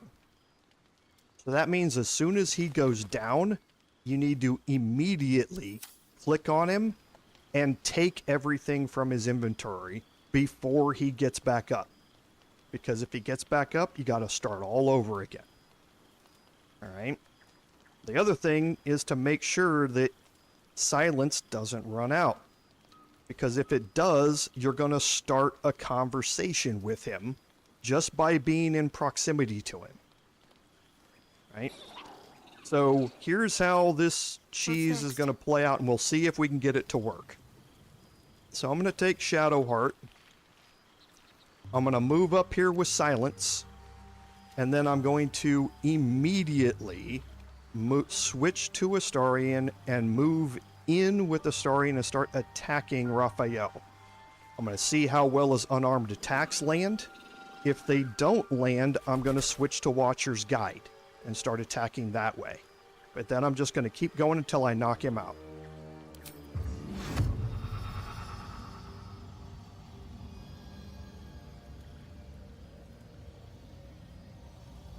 Now, Silence just keeps him from initiating the conversation. That's all it does. Trust no one. Watch your back. unable to speak. Okay, so I'm hitting really well with the You are unable Starian. to speak. So I'm just going to keep this up. You are unable Tavern to Brawler is huge here. And I'm holding control and just You are clicking. unable to speak. You are unable to speak. You are unable to speak. You are unable to speak. You are unable to speak. You are unable to speak. You are unable to speak. You are unable to speak. You are unable to speak. You are unable to speak. You are unable to speak. And again, sorry I'm not talking. I'm concentrating on unable this. to I'm trying not to mess this up. You are unable to speak. You are unable to speak. You are unable to speak. You are unable to speak.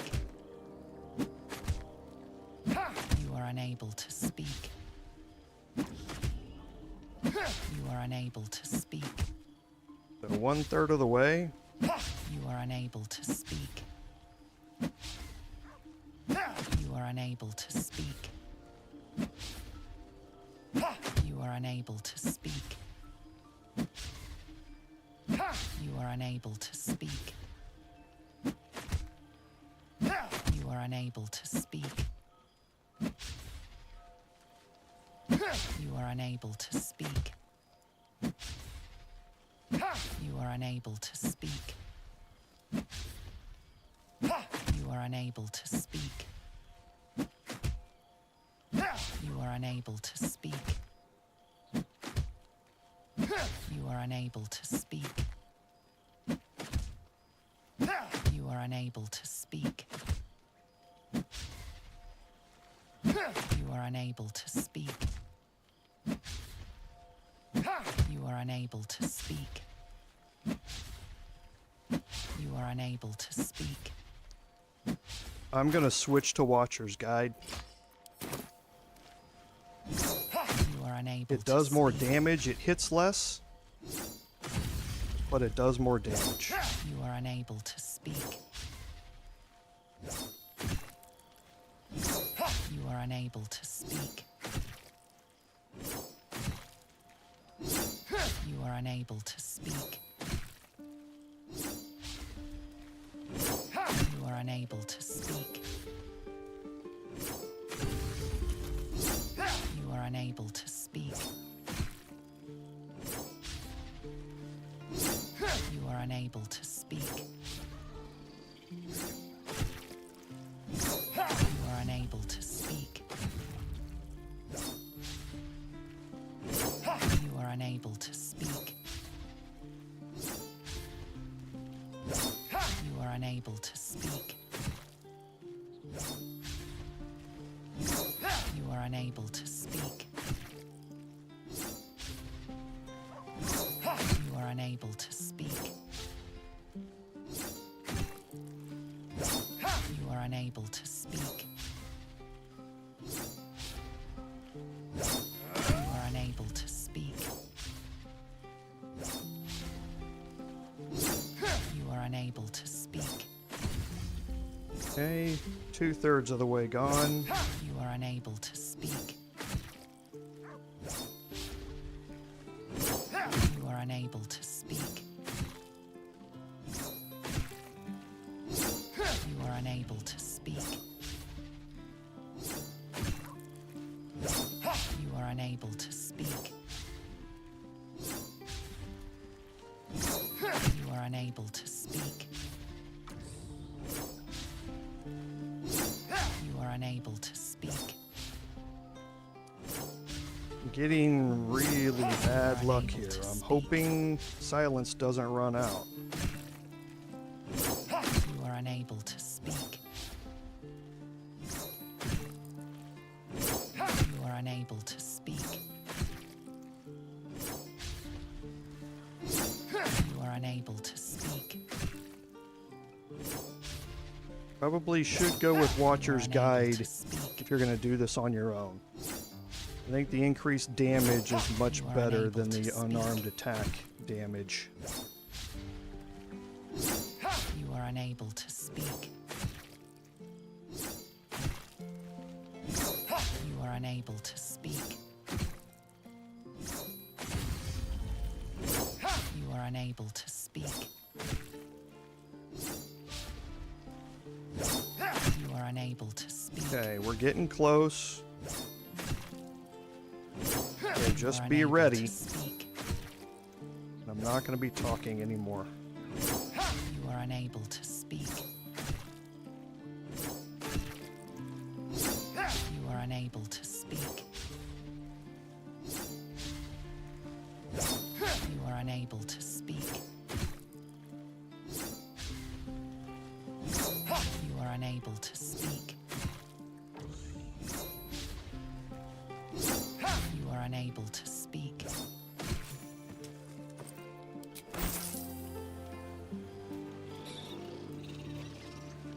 And there he will get back up. Okay. That allowed us to get the Hell Dusk armor. This is heavy armor, however, comes with a trait where you are considered proficient with this armor while wearing it. Anybody can wear it. So I can now up my armor class of anybody to at least 21 and not have any downsides with not being able to cast spells or anything like that. This will just work. When you succeed a saving throw, the caster receives burning for 3 turns. Right, so you're going to inflict that condition, so anybody who can take advantage of burning, you can spread this around, because if you have multiple spellcasters casting at you when you save those saving throws, you're going to have a bunch of people with the burning condition. Prime Aegis of Fire, you have resistance to fire damage and cannot be burned. This is huge in this game, since fire damage is one of the most popular sources of damage throughout the game. And you take 3 less damage from all sources. When it says all sources, that means all sources. Melee damage, ranged damage, spell attack damage, anything. You take 3 less damage from it. You combine that with resistances, and they're going to get into a lot of situations where you don't even take damage from certain things anymore because of the damage reduction that you have. It also allows you to cast Fly once per long rest. So if you don't have that ability, you have it here. And you can cast it at this early in the game without having to spend a spell slot for it. So the Hell Dusk armor is obviously really, really nice. Still in control. Just. That ups my armor class to 24 on my Bard. Okay? And there's no downsides. I'm not proficient with heavy armor. Okay, but as soon as I put it on, I become proficient with it. And now I still have all of my Bard abilities available to me. Okay, so now I'm going to get rid of silence. Looking ahead. And I'm going to go over here and have a conversation with Raphael. And you're going to see something interesting with Raphael. First, the fact that there's this blood pool around him is just awesome. As a Dark Age character, it feels very in character with me that I caused a lot of blood here. But second, it's amazing they programmed this. I don't know if you were watching. You can go watch it on the replay. There was no blood here before this combat started. The more you hit him, the larger this pool gets. They have physically coded it to keep expanding its radius the more blood you cause to hit the ground. That's an incredible coding thing. I didn't even realize it until I did this the first time. But yeah, it's a crazy thing that they actually thought about that when they coded blood splatters, that they would continue to build up and build up and build up and keep expanding because of the volume of it. So let's go talk to Raphael now. I need a quick word. And again, see, you don't have to talk to him. I am Raphael. Very much at your service. It's not every day one meets such a cavalier sinner as yourself. A true, bloody pleasure. Okay. So again, that's why you cast Silence, is because the cutscene starts before you get up to him. It's a proximity-based conversation. Now, the other great thing about this cheese is that for the rest of this game, I mean until the very end of Act 3, Raphael's character model has irrevocably changed. He is going to carry the marks of that epic beatdown that we gave him all the way through the rest of this game. So when you look at him, you're going to see the bruises and everything else on him for the rest of this game as a constant reminder that, yeah, you just got whooped. You just got taken out behind the woodshed and stomped on for a while, and now you get to remember it for the rest of the game. Why, I never. You're paranoid, aren't you? Must be the surroundings. Rather bleak and lonesome. One feels so exposed. This quaint little scene is decidedly too middle of nowhere for my tastes. Come.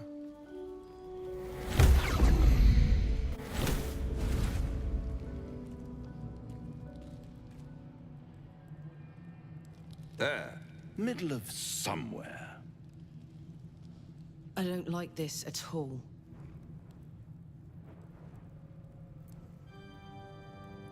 The House of Hope, where the tired come to rest and the famished come to feed lavishly. Go on, partake, enjoy your supper. After all, it might just be your last.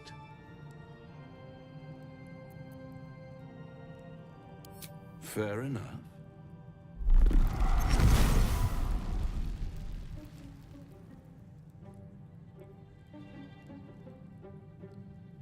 What's better than a devil you don't know? A devil you do. Fuck. A Cambion. Am I a friend? Potentially. An adversary? Conceivably. But a savior? That's for certain.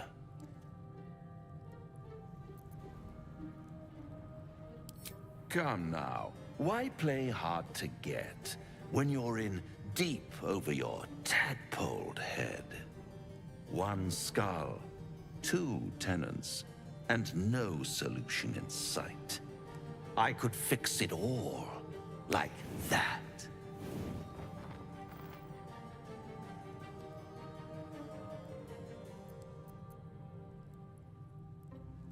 And what is madness but a denial of reality?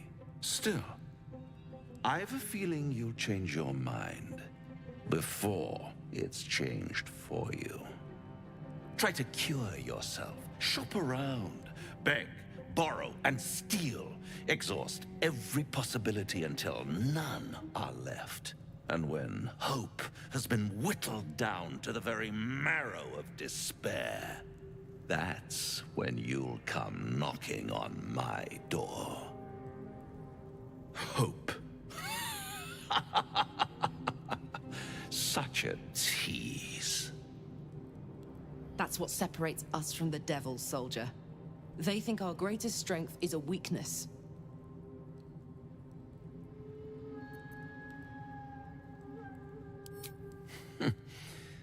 I've always wondered what a laughing mind flayer sounds like.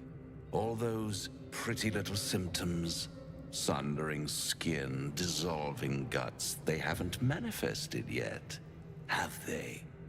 One might say you're a paragon of luck. I'll be there when it runs out.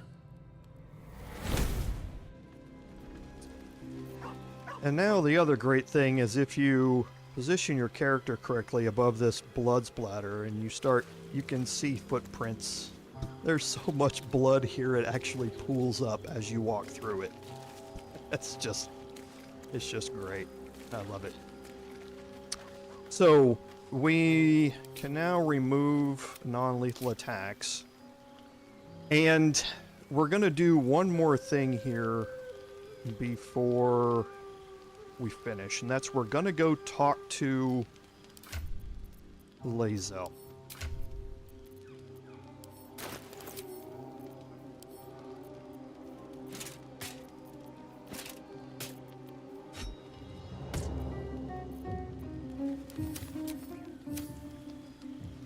Okay, now I'm going to add the warped headband of intellect to me, and I'm going to have Astarion. I'll have Shadowheart do it. Guidance on me. I must keep going.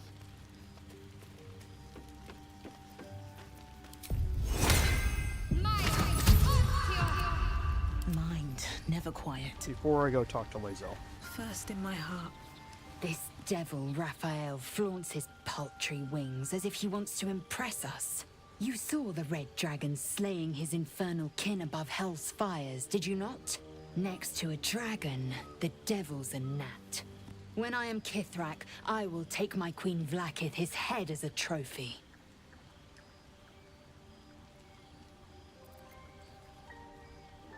Githyanki Knights, the riders that chase the Nautiloid.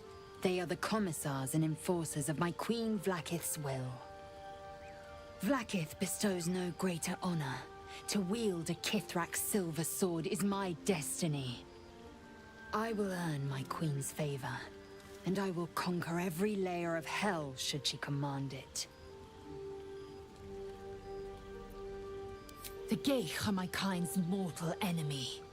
It is not unusual for the Kithrak to give chase. To penetrate the hells, this is unusual. But I'm not one to question the wisdom of my queen. I can see but to the horizon. Vlaakith's sight pierces the many planes. And I'm going to talk to her again. Speak.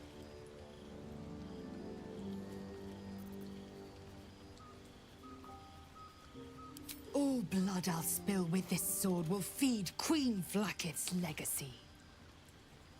And here's a history check. This is why I put the warped headband of intellect on and had guidance. You don't have to pass this. I can add in advantage from Fox's cunning as well. Oof.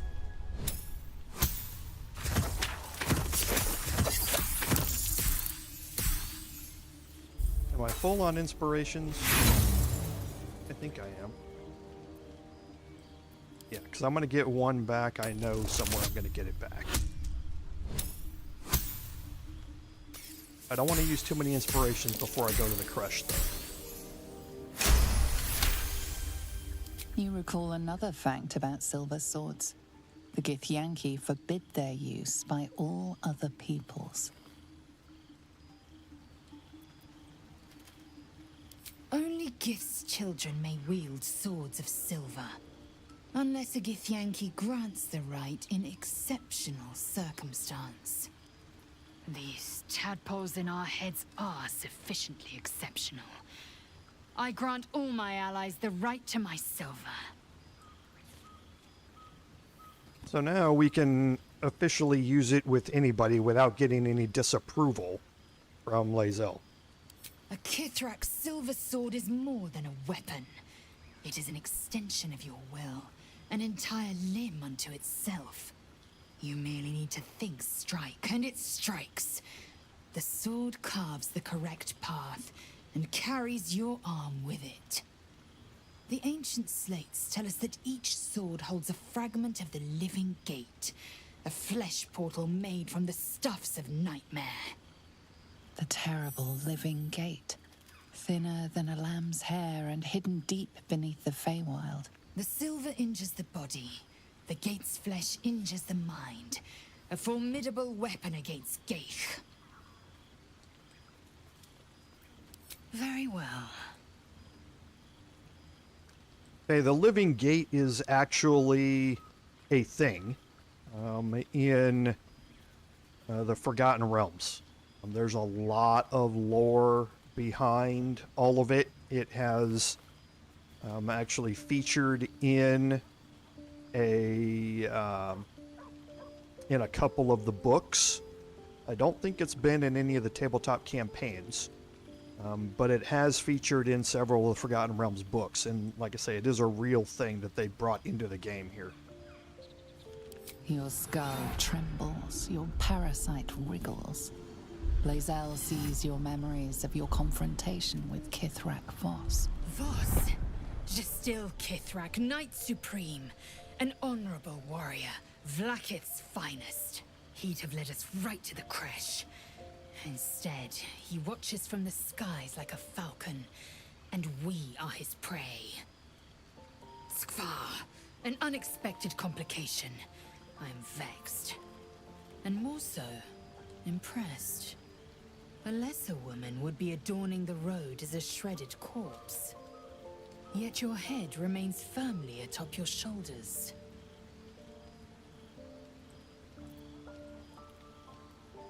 If by nice you mean truthful, then consider me positively pleasant. Now, to the point.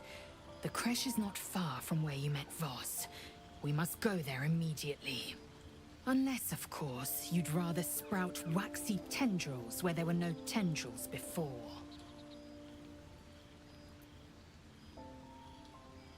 Keep me at your side, and I will invoke protocol.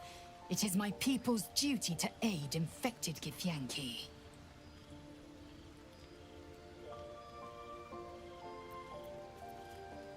You're full up. Dismiss someone first. Ready for battle.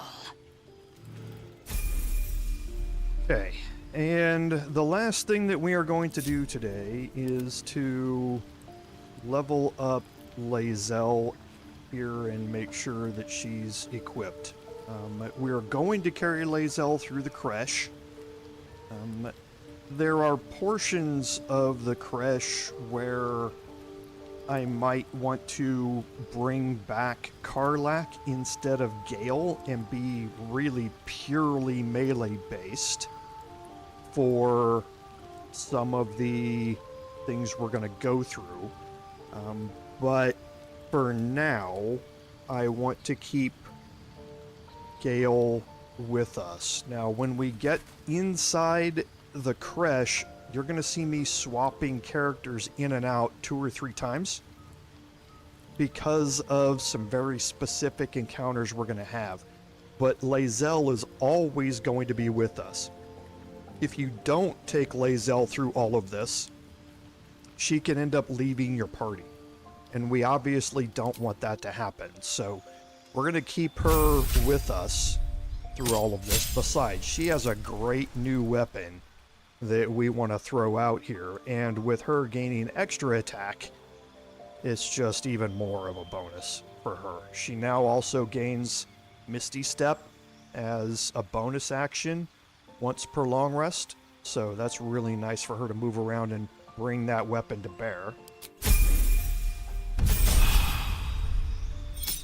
And at level 6, we're going to get another feat. Now, we had previously taken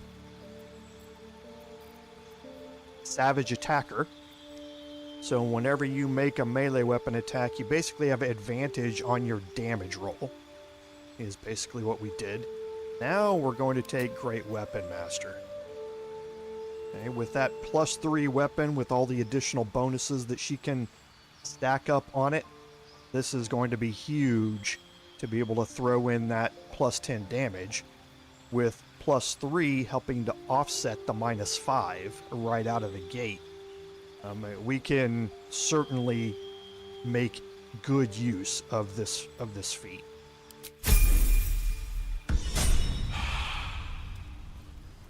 Okay, so I think that gets us where we need for now. What I'm going to do is,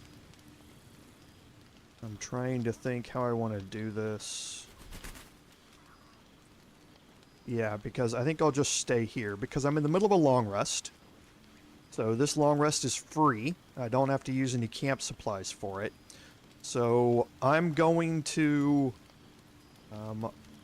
just get a save here. When we start back next time, we'll have long conversations to do in our long rest. So we'll go around and talk to everybody quickly. And then we will head out into the mountain pass. And like I say, we're going to continue working our way through that until we get inside the creche itself. And then we're probably going to make a change to our party at that point. So for now, let's go ahead and get a save. And more than usual, because of the big gap that I just went through in the content I was able to put out, I want to especially say thank you to all of you that were here today. And William, sorry I didn't see you when you posted your comment, but thank you for being here today. You fall certainly into this group as well. I want to thank you all for sticking with me and the channel through the 2 weeks here after the hurricane, where I was trying to get all of the internet repairs done. Not being able to stream, not being able to record and upload videos, which was the problem, was very, very frustrating to me. And I'm sure it was frustrating to you not being able to see any content from me. When streamers or content creators go on hiatus like that, it can be very bad for their channel. And I want to thank you all for showing your support through all the comments as I kept you all updated, and through your continued viewership here, especially today. So as always, thank you for your support, because without your support, none of this would be possible.